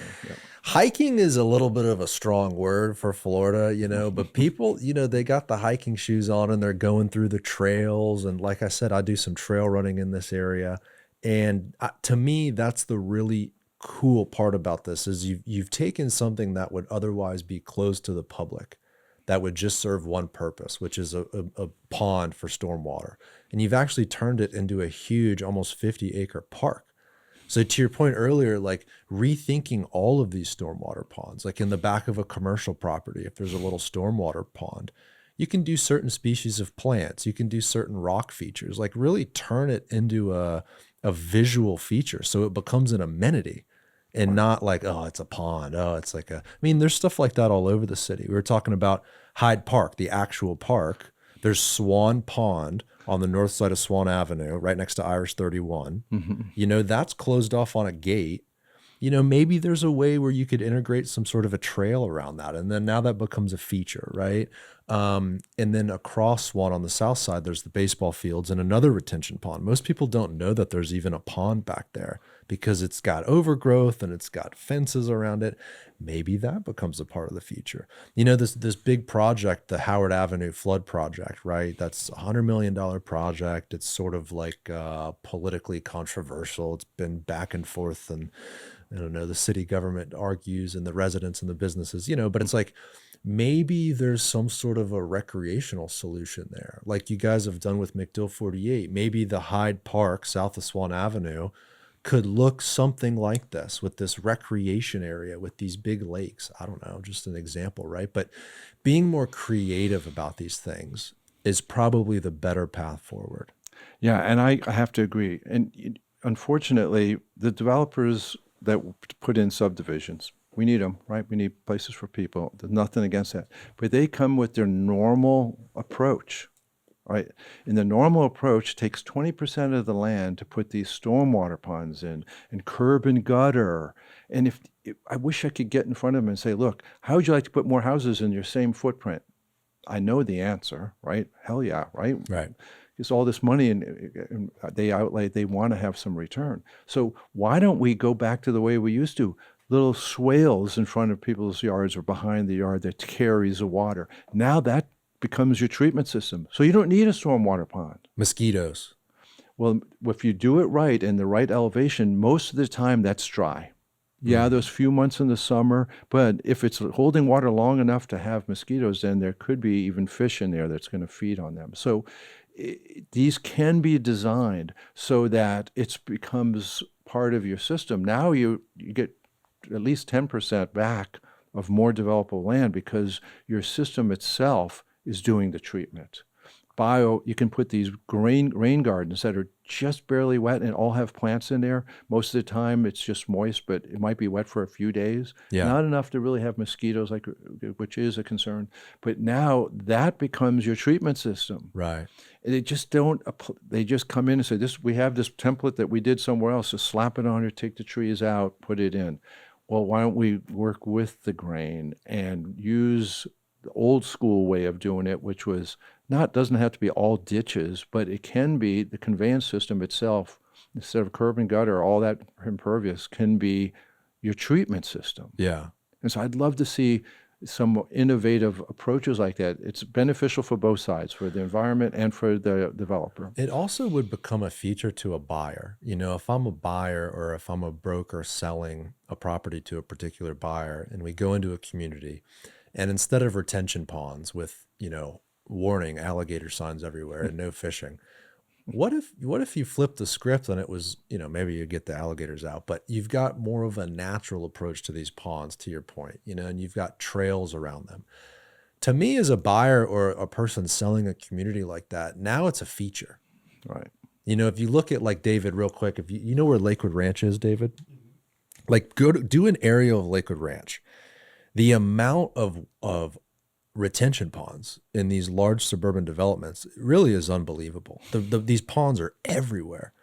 But what if it was an interconnected system of parks with water features? Like now it becomes something really, really interesting. First of all, this view is insane. Look at the lake, look at the retention, look at the water. Yeah. Look at the amount of water we as humans have to find a way to control, which I will say they've done a good job. I mean, I'm talking like they being like the engineers and the people that have controlled these wetlands, and I'm sure the states involved. You know, it's a big job trying to control all this water. But look at the sheer volume. Yeah. You know, and maybe they've done some interconnected parks. You know, I'm not 100% sure. But you can just see the amount of water they're controlling into these ponds around these suburban developments is just unbelievable. And I think the reason why they flood is because, I mean, this image, you're seeing all these ponds are full. What happens with a historic rainfall? There's just nowhere for the water to go. Right. It's low there in general, but they did a great job compared to the old school, which is some pond in the back, like Yeah. just like you were saying, chain link off. And they do the chain link because they're worried about liability, because they're trying to have nothing steeper than the 4-to-1 slope. Well, give up a little space and make a gentle slope, put plants, and all of a sudden it's another amenity, like you said. And for me, I look for that stuff, right? Yeah. If I'm moving somewhere, I am going to look for that. And I think most people, even if they're not consciously looking at it, just the aesthetics will pull them in. There's something I know, I don't really know a lot about this, but you might know more. When a developer buys, let's say 1,000 acres in a particular area, like we see here, like a Lakewood Ranch style, like suburban development, and they want to remove wetlands, okay, they need to purchase wetland credits, right, in the state of Florida. And, they're removing 200 acres of wetlands, so they have to buy a particular number of credits, and then those credits can be used to create wetland areas in a different area. Like is that something like that? That is pretty accurate, because I work in the regulatory for the state. And so Okay. anybody who was developing had to get a permit from us. It would be interesting if there was a program where you could tell a developer, hey, instead of, bulldozing the 200 acres of wetlands and buying credits, which I know are very expensive, the state can work with you on creating kind of what we're talking about, a more natural wetland area with these plants and these gentle slopes. And maybe the developer could have some sort of a financial or economic incentive to do this. Because I think at the end of the day, it's all money, right? I mean, this all comes down to what's the easier path forward to give the developer certainty that they can do this project and take the risk and hire the engineers. They know their costs when they're doing their diligence on their land. Right. But it would be really interesting if there was some sort of a program regarding these wetlands where you could get developers to be more creative and make the investment and somehow keep some sort of financial incentives. Because it's a lot of this stuff just doesn't happen in this country without economic incentive to do it. It's true. I mean, what we're doing, is out of the norm. Right. Because the norm is, hey, stay out of the wetlands. And so, but if you're going to put, try and spend this kind of money to put a development in, and there's wetlands everywhere because all the easy stuff was developed a long time ago, Yeah, right? right. So you could say, look, yeah, you can mitigate by either buying credits from a bank or whatever. But if you do this, if you not only protect as much as you can, we'll let you take some of these lower quality wetlands out. But for that, since your property is next to all this that has no treatment at all, maybe you work a deal where you can buy something to treat all this untreated water from across the streets development. And for that is more important than the low quality wetlands. And so, like I said, it's all money. If you can make it work, Right. it's really beneficial, because now the downstream receiving water is getting cleaner water. When Right. you talk to all these different, I mean, federal agencies, state agencies, county agencies, all these different moving pieces when you're trying to get a project accomplished, are there director and staff level people that recognize a interesting and creative path forward regarding this? I think they're interested. No one comes to them with anything. Yeah. Right? Because they just go through the normal path. It really, I think you could find a program to do that. The problem is, in my opinion, is the developers are using their same cookie cutter design, because why design something for every site, right? If you can kind of make it fit here, it's cheaper, and they go forward. And I think they need to look at opportunities to be a little bit more creative. Why don't we actually design for the site instead of take a design and just slap it over there? Because in the long term, maybe it's going to be more sustainable. And maybe that's not the number one thing for them, but in the big picture it is. And so the regulatory agencies really should be working and say, look, we have a swim program and it's trying to do all this cleaning up of water. And this one area, we could use some help. And if a development's going there, leveraging these two together. So we'll let you do a little bit more here than your normal, but we're going to get so much better back because you have the funds and you have heavy equipment. Why can't you retrofit the neighboring property? Right. And so that creative stuff doesn't fit the rules. You know what I mean? So the rules would have to have a little bit more flexibility. And unfortunately, these staff members of these agencies, they don't stay there long, right? Sure. And so it's constant turnover, and there's young people come in like me. I was green as can be doing that type job. And so you just follow the rules. Right. It's this upper level that has to happen. It's look at the big picture and what's best for the estuary, for Tampa Bay, for example, if that's where you're at. What's best for the estuary? Well, it's water quality, right? Certainly not a mega cruise port on the south side of on the south side of the Skyway Bridge. Maybe it's just breathing room. You know, this state has this unprecedented level of demand in the last 6 years, really since that COVID boom. There's not a whole lot of room for ingenuity or creativity when you're just trying to capture 1,000 people moving here a day. You know, it's like exactly. these people, I would imagine at the state level and the county level, who are processing these permits and these site plans and all this stuff, they're just trying to keep up with this growth right now. Right. And, you know, they get so many put in front of you. I was running at 50 projects. Just me had to review 50 projects. We have 14 days to come back with a comment. 14 days. And you have to look pages and pages. So I would just say, oh, I don't see this, even if it was on the plan, so you can get an extra 30 days to actually review it. What year and what agency were you at? This is Southwest Florida Water Management District, and this was late 80s, early 90s. So again, just the volume in front of you, there's no time for creativity. You're trying to check boxes. It's all it is. Wow. Check boxes. And I had a couple instances, and I'm proud of them, because I was working with the developer and had his plans in front of me, and so it's too late, right? It's too late. Just check the boxes. But he was telling me, I'm going to do this development across the street, and I'm like, so I went out there and looked at him. I'm like, he was going to take out all these beautiful trees, right? There was no regulation against that. You can do that.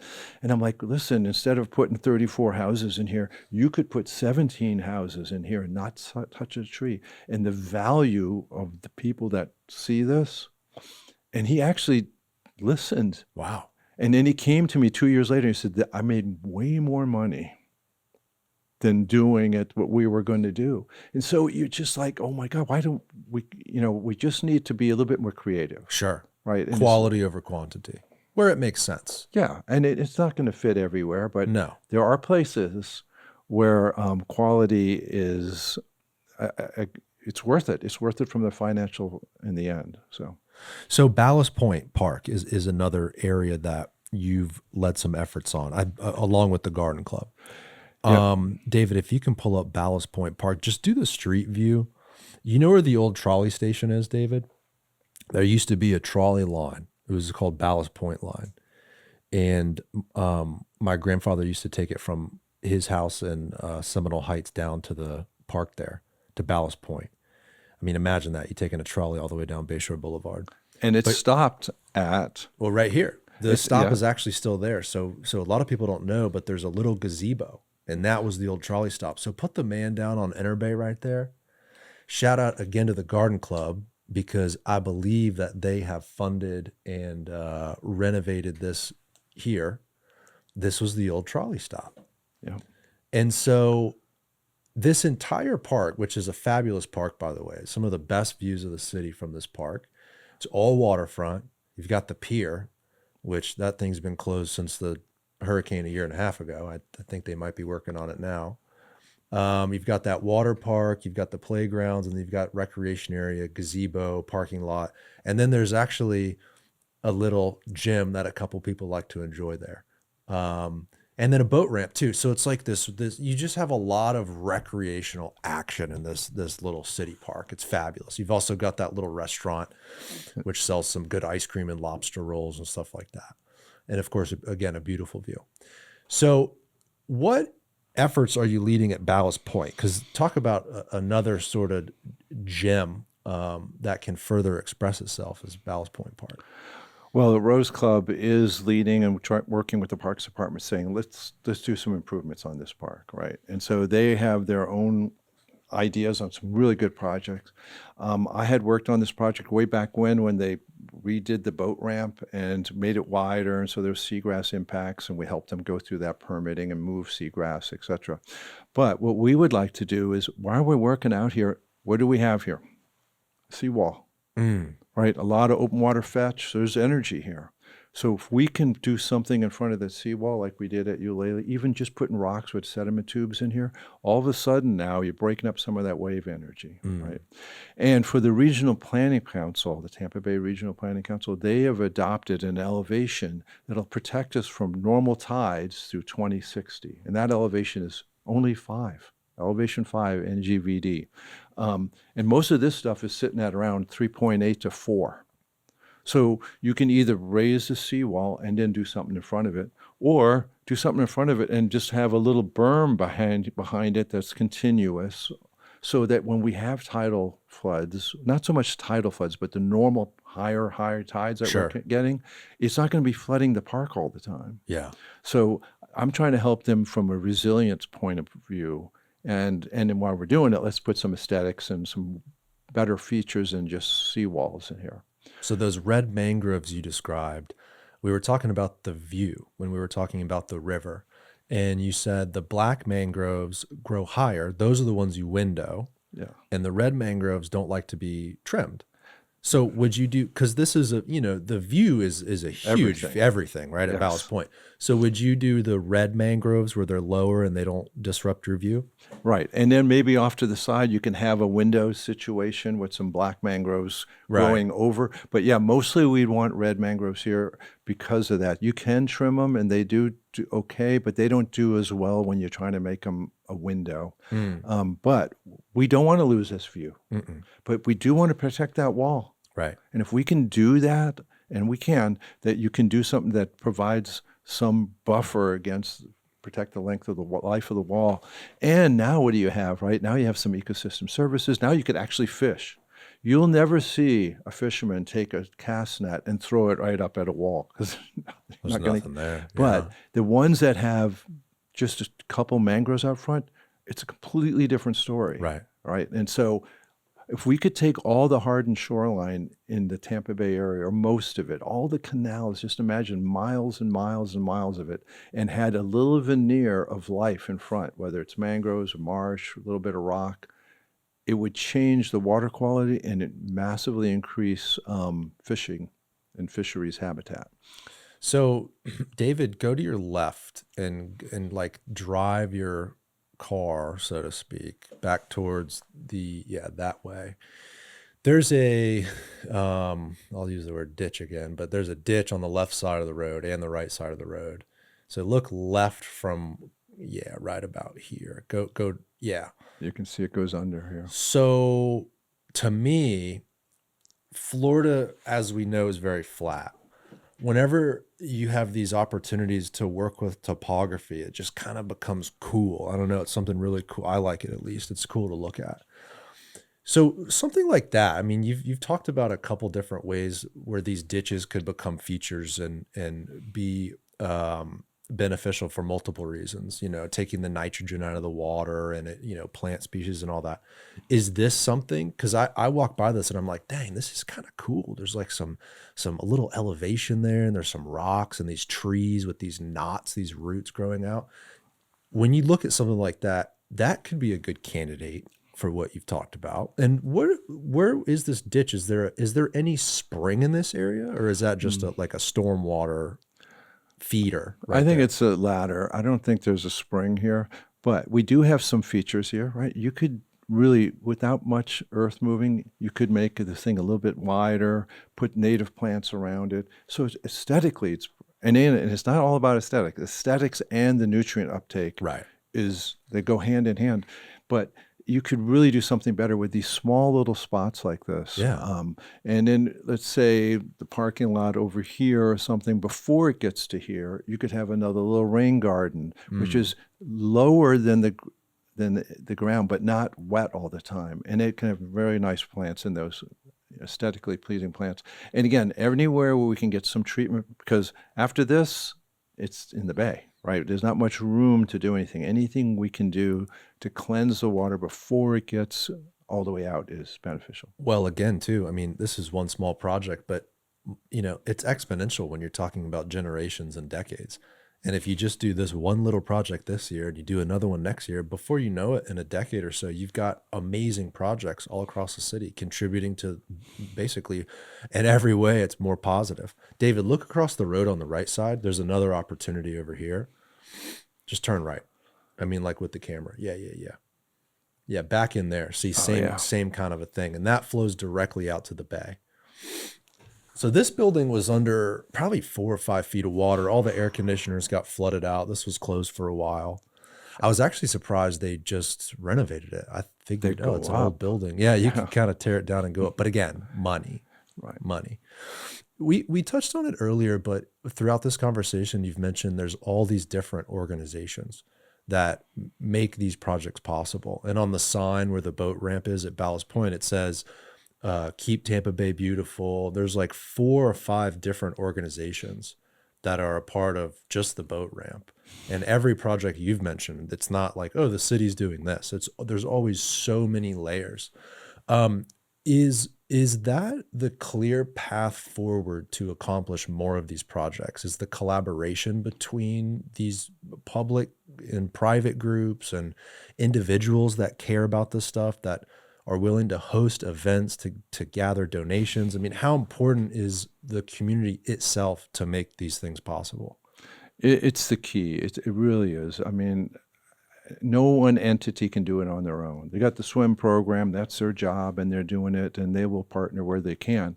But if you can leverage multiple partners, like we did at Ulele, you can really get a lot accomplished. We're going to have a lot of partners at Palma too. None of these are done solely, but by everybody working together, because it's money, right? And everybody contributes enough, we can get some very powerful and effective systems in here. And so that's the key to all of this. Yeah. I mean, there's a tendency back in the day, 20, 30 years ago where, we're the swim program or we just do this. But they figured it out pretty quick that they could get a lot more bang out of the buck. And that you just opened the door for me to say it. I started the nonprofit Ecosphere literally yesterday, 23 years ago. And why? Well, there's a great number of nonprofits. So do we need another one? And what was different from our perspective is all the restoration projects I had worked on, all of them, and we're talking 88 at that point, all had only one common denominator. They all were done on public land, which is great, right? It's public dollars, public land. It's easy. But there's only so much public land around the bay, like 22%. And if we could fix all that, that's excellent. But we're not moving the needle, right? And so why aren't we taking public dollars on a big privately owned property that's critically important and restoring it with some public dollars, right? No one does that. That's why we started Ecosphere, because I wanted to why can't we do it? The birds and fish don't care who owns this, right? Mm-hmm. And so why can't we do that? And we can. So our premier private partnership is with Tampa Electric, so TECO. They own a ton of property around their power plants, and they want to do good things. And so when I came up with this idea, I looked at old historic aerials, 1938, Tampa Bay. You can get this, and you can see this creek called Newman Branch Creek, a nice typical creek flowing to the bay. In 1940s, dredged completely through the middle. Mm-hmm. Well, what the heck? We lost all that really oligohaline, that important type habitat. Who owns this? Oh, this big corporation. Hey, guys, if I get funding for you, would you help us? I have to have some match. And they surprisingly said, yeah. So we've done 8 different phases out there. 100 acres now are under conservation easement. 70 acres have been completely restored back to what they can be. Wow. Living shorelines, all this habitat restoration. And we're using public dollars, right? Because it's good for the public to have these type areas, and they're protected through these conservation easements. So that's the whole premise for the nonprofit, was to open this door that no one was using.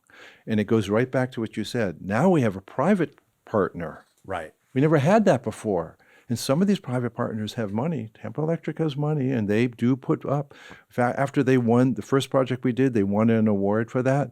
That's when the corporate heads turned. Right. And they said, what do you need? I'm like, well, can you buy this next stretch of the creek? 2 weeks later, $525,000 later, bought a section of the creek.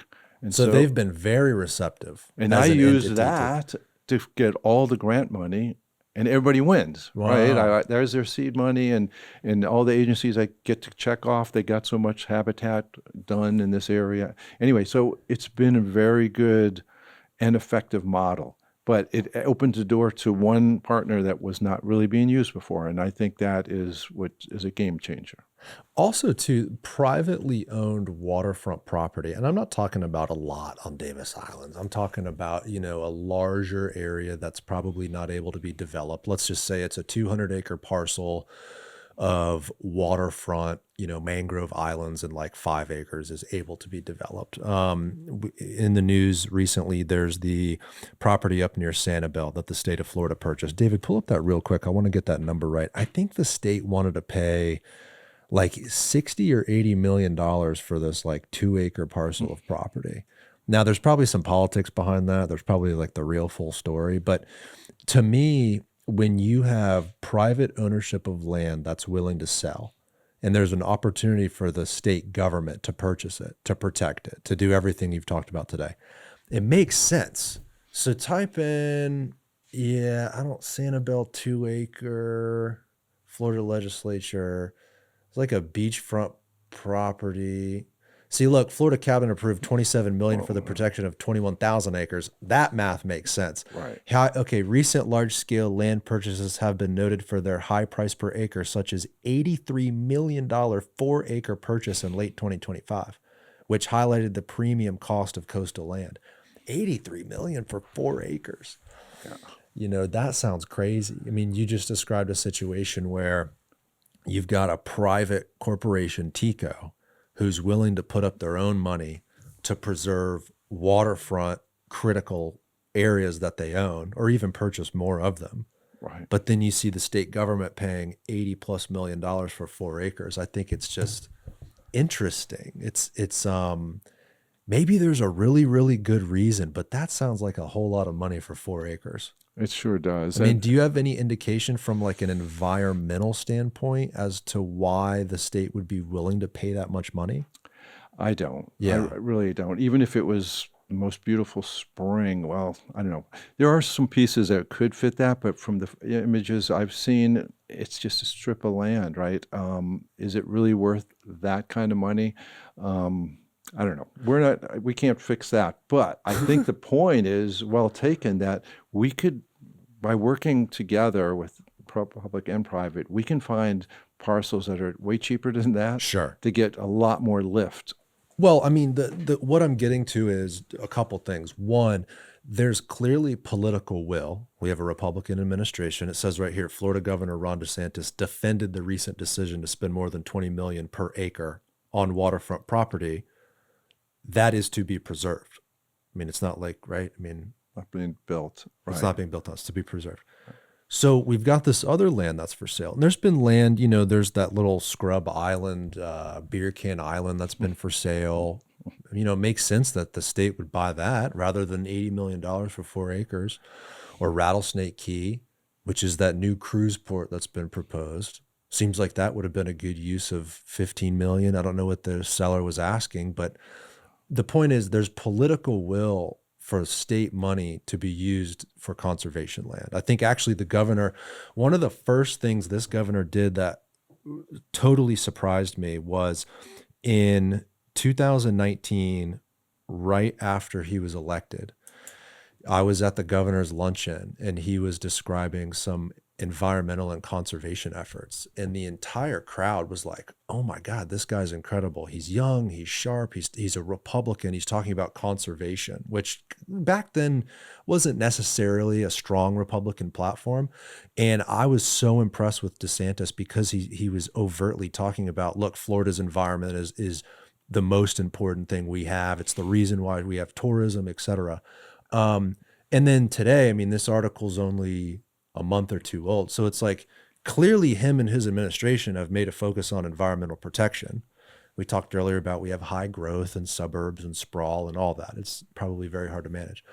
But when you see something like Rattlesnake Key and a cruise port being proposed, that'll be really interesting to see how that shakes out with Manatee County, those politics. I don't know if the state has put out anything on that piece of land, but from what we've talked about today, it seems like an egregious proposal. It seems like putting a mega cruise port on an area of extremely sensitive land in Tampa Bay is just simply a terrible idea. Whether there's room to do a cruise port in a different location, sure, maybe. I mean, I haven't necessarily studied this, but from all of the fishermen, the captains, the conservationists, you know, us talking about this at breakfast at South David. Yeah, this aquatic preserve right here. That's where they want to do a cruise port. You know, when you look at an aerial image today, we've talked about all these efforts that, you know, you've undergone and all these different agencies you've worked with. To put a cruise port in this area just seems like an absolutely terrible idea. It would make sense if the state is spending money on these other areas. Why don't they just buy this and preserve it? Yeah, and it should be preserved because it is so unique and it's the last pieces of the original habitat out here. If you came out here 400 years ago, it would probably be pretty much the same as it is here, portions of it, right? And to take that and put it in that location is just crazy. I'm sorry, it just is. Not that I don't support port, you know, where it makes sense. There might Sure. be some place out here where we can do it, but that's like the worst spots. It almost makes more sense to wait until the Skyway Bridge is at the end of its life, which I think it might be 30 or so years old or maybe more, and redo the bridge and make the bridge higher so the larger ships can come to the already existing port rather than tear up this. Basically, there's not much left. I mean, when you look at an aerial image of Tampa Bay, Pinellas County is the densest county in Florida. You've got the whole city of Tampa and then suburban sprawl throughout Hillsborough. It's not like there's a ton of waterfront preserve established along Tampa Bay. I mean, we're pretty well built out. So to establish this cruise port so the largest cruise ships on the planet can come park here, you know, presumably you'll have 3 or 4 ships, 5,000-6,000 people. It just sounds like such a disaster. But, you know, I think Florida as a state and all of us that live here have to really recognize, especially those that have lived here for our entire lives, like, look, we're going to need to stand strong on some things. You've got incredible financial and economic interests that are going to want in on this action in Florida. There's a lot of reasons why people want to move here, and it's going to take the people that live in Florida to stand up and protect these areas, because the developers and the interest groups that are not necessarily native to this area, you know, their first priority is money and their economic interests. That's okay. That's what built this country, right? But we also have a voice too, you know, and now that this state has 20 plus million people, there's more people living in Florida than in New York. You know, I mean, it's really time for the people that live in Florida to stand up and say, hey, look, we don't want this, and we're going to stand up against it. All right. Now, I'm glad you brought that up because that is so on mark, right? This location doesn't work. Yeah. And raising the bridge, as crazy as that might sound, might be the best solution so the existing infrastructure can be used to its maximum potential. But to put it at that spot, Doesn't make sense. Even this whole idea of, oh, we bought Rattlesnake Key and the state's been wanting that forever, that's not going to offset the impact of a mega cruise terminal on the outside in that spot. Well, It's they're just, already trying to play with the headlines of like, this is going to be we're going to use this project to preserve this area. I mean, they've literally used that language of preservation.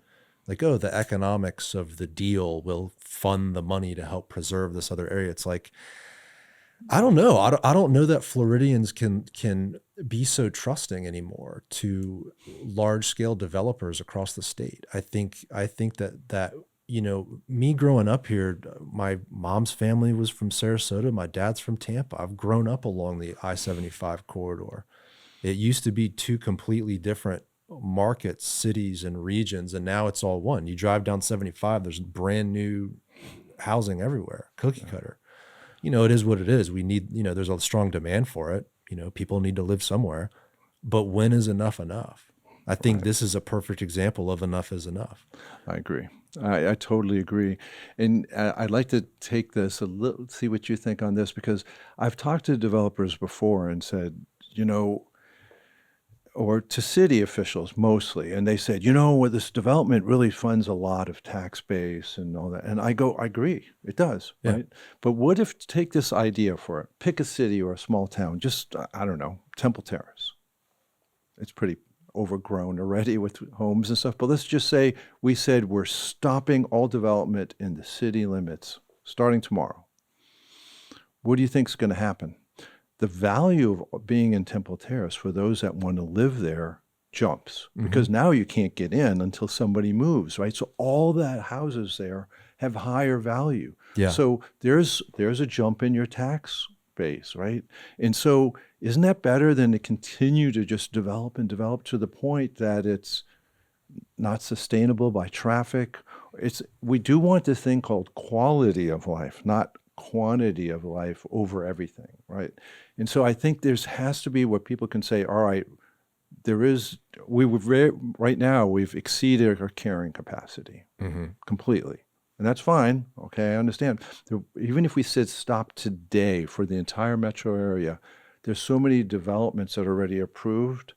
It's just going to be, we're losing the quality and the traffic and the headaches. And Yeah.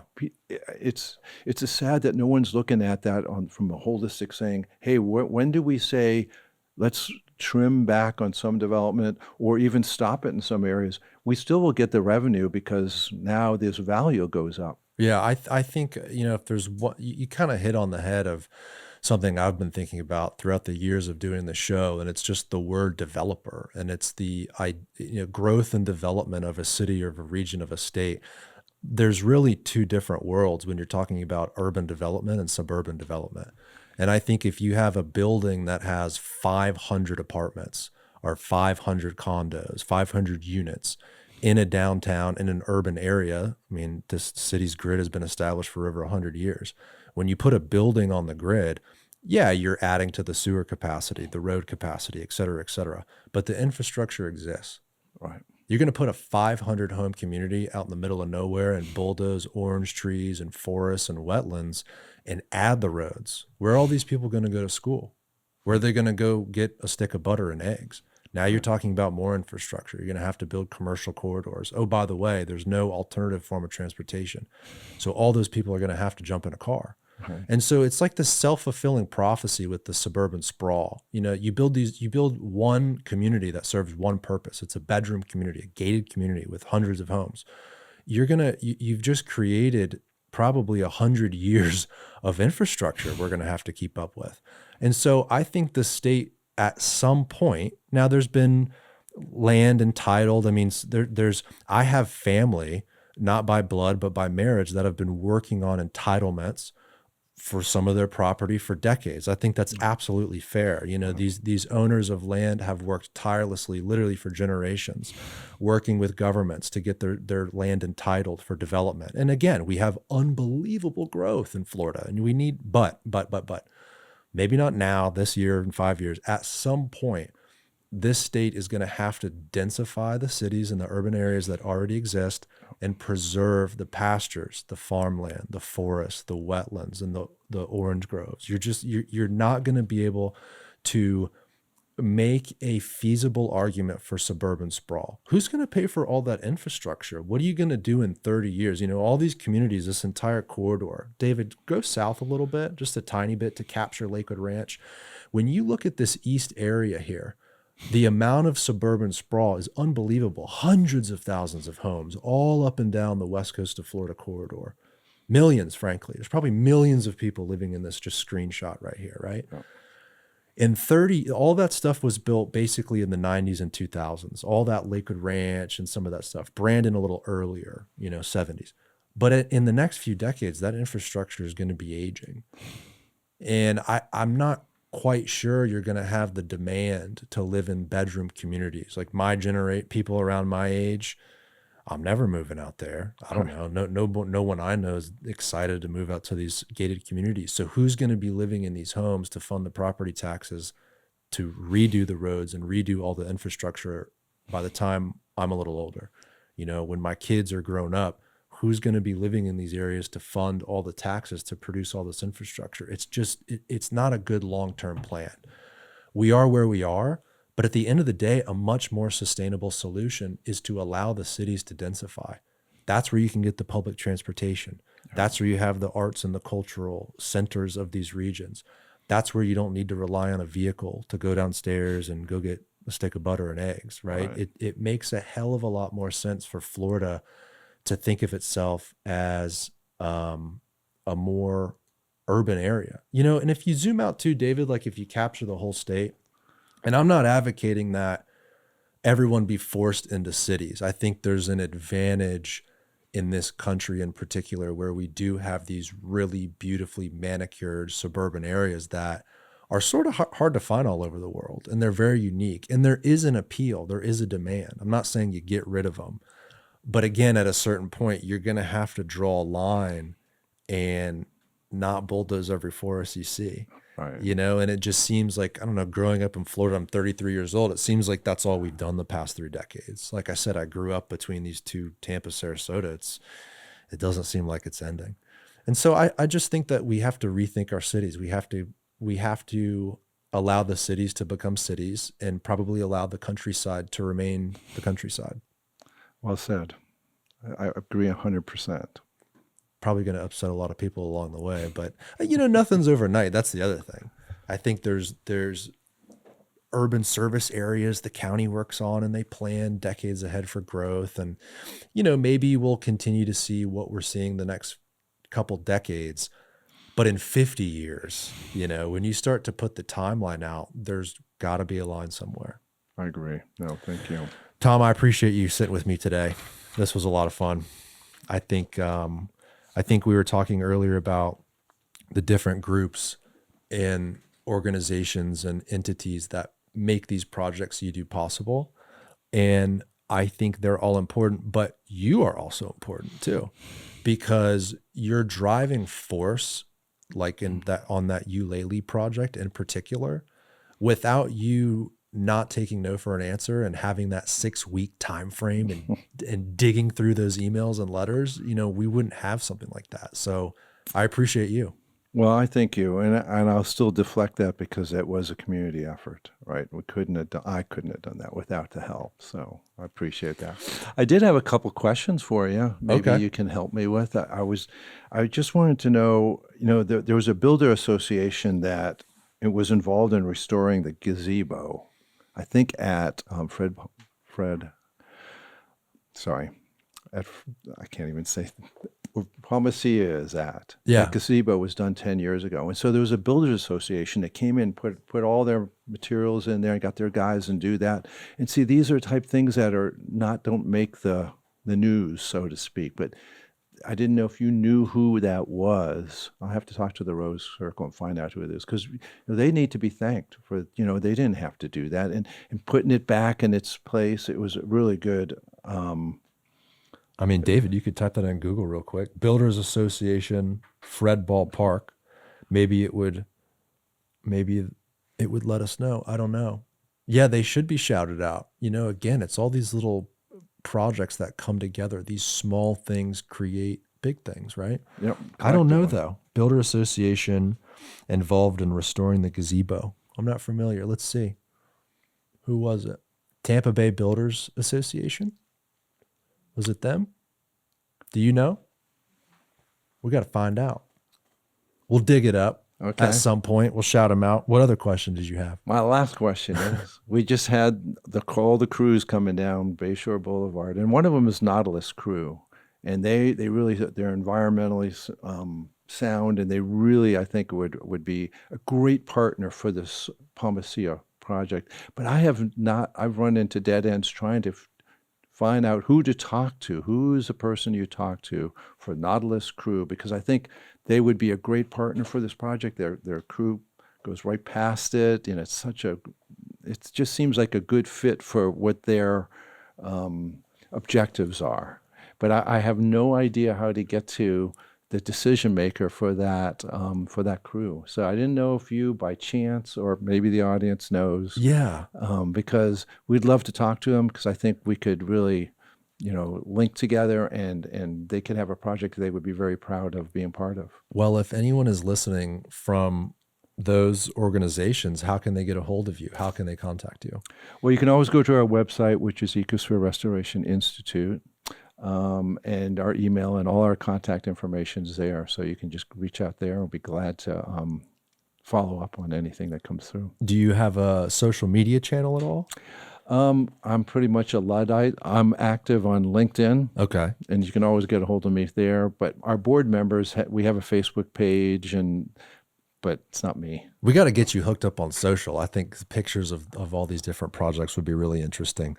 And how do you spell your last name for people? Tom Ries. Yeah, it's Ries. LinkedIn. All right, hit them up, people. Thank And you. then lastly, a couple events coming up where people can be involved in these things and support these projects. So March 28th and the 29th is the Flower Show and Green Fest. It's a family event with vendors and education. It's a free event.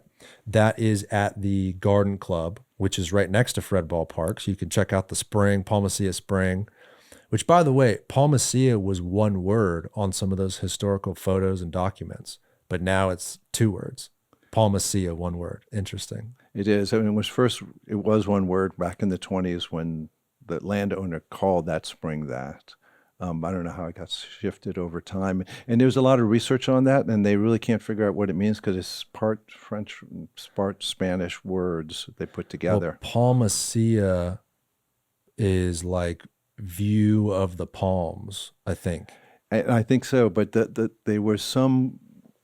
I just had read something where Sure. they were saying they weren't sure where it really came from, but that is true, and that's when I first saw it. I thought, well, that's what that is, right? Yeah, like But view there was, of the palm trees or something. yeah, And then the other event is the on April 12th, the 34th annual South Tampa Garden Tour, which ends with a tea party and a jazz band at Fred Ball Park. Tickets can be purchased via the UNation app. Check out UNation. It's on social media. There's a website as well. Just type in Google UNation. It's $35, and the funds that from the ticket proceeds go to help these projects we've talked about today. Yes. So if there's anyone listening that wants to be involved, something as simple as just showing up to this garden tour on April 12th, the 34th annual South Tampa Garden Tour. That's an easy way to help. Buy some tickets, people. Yes, indeed. Thank you. Tom Ries, thank you. I appreciate it.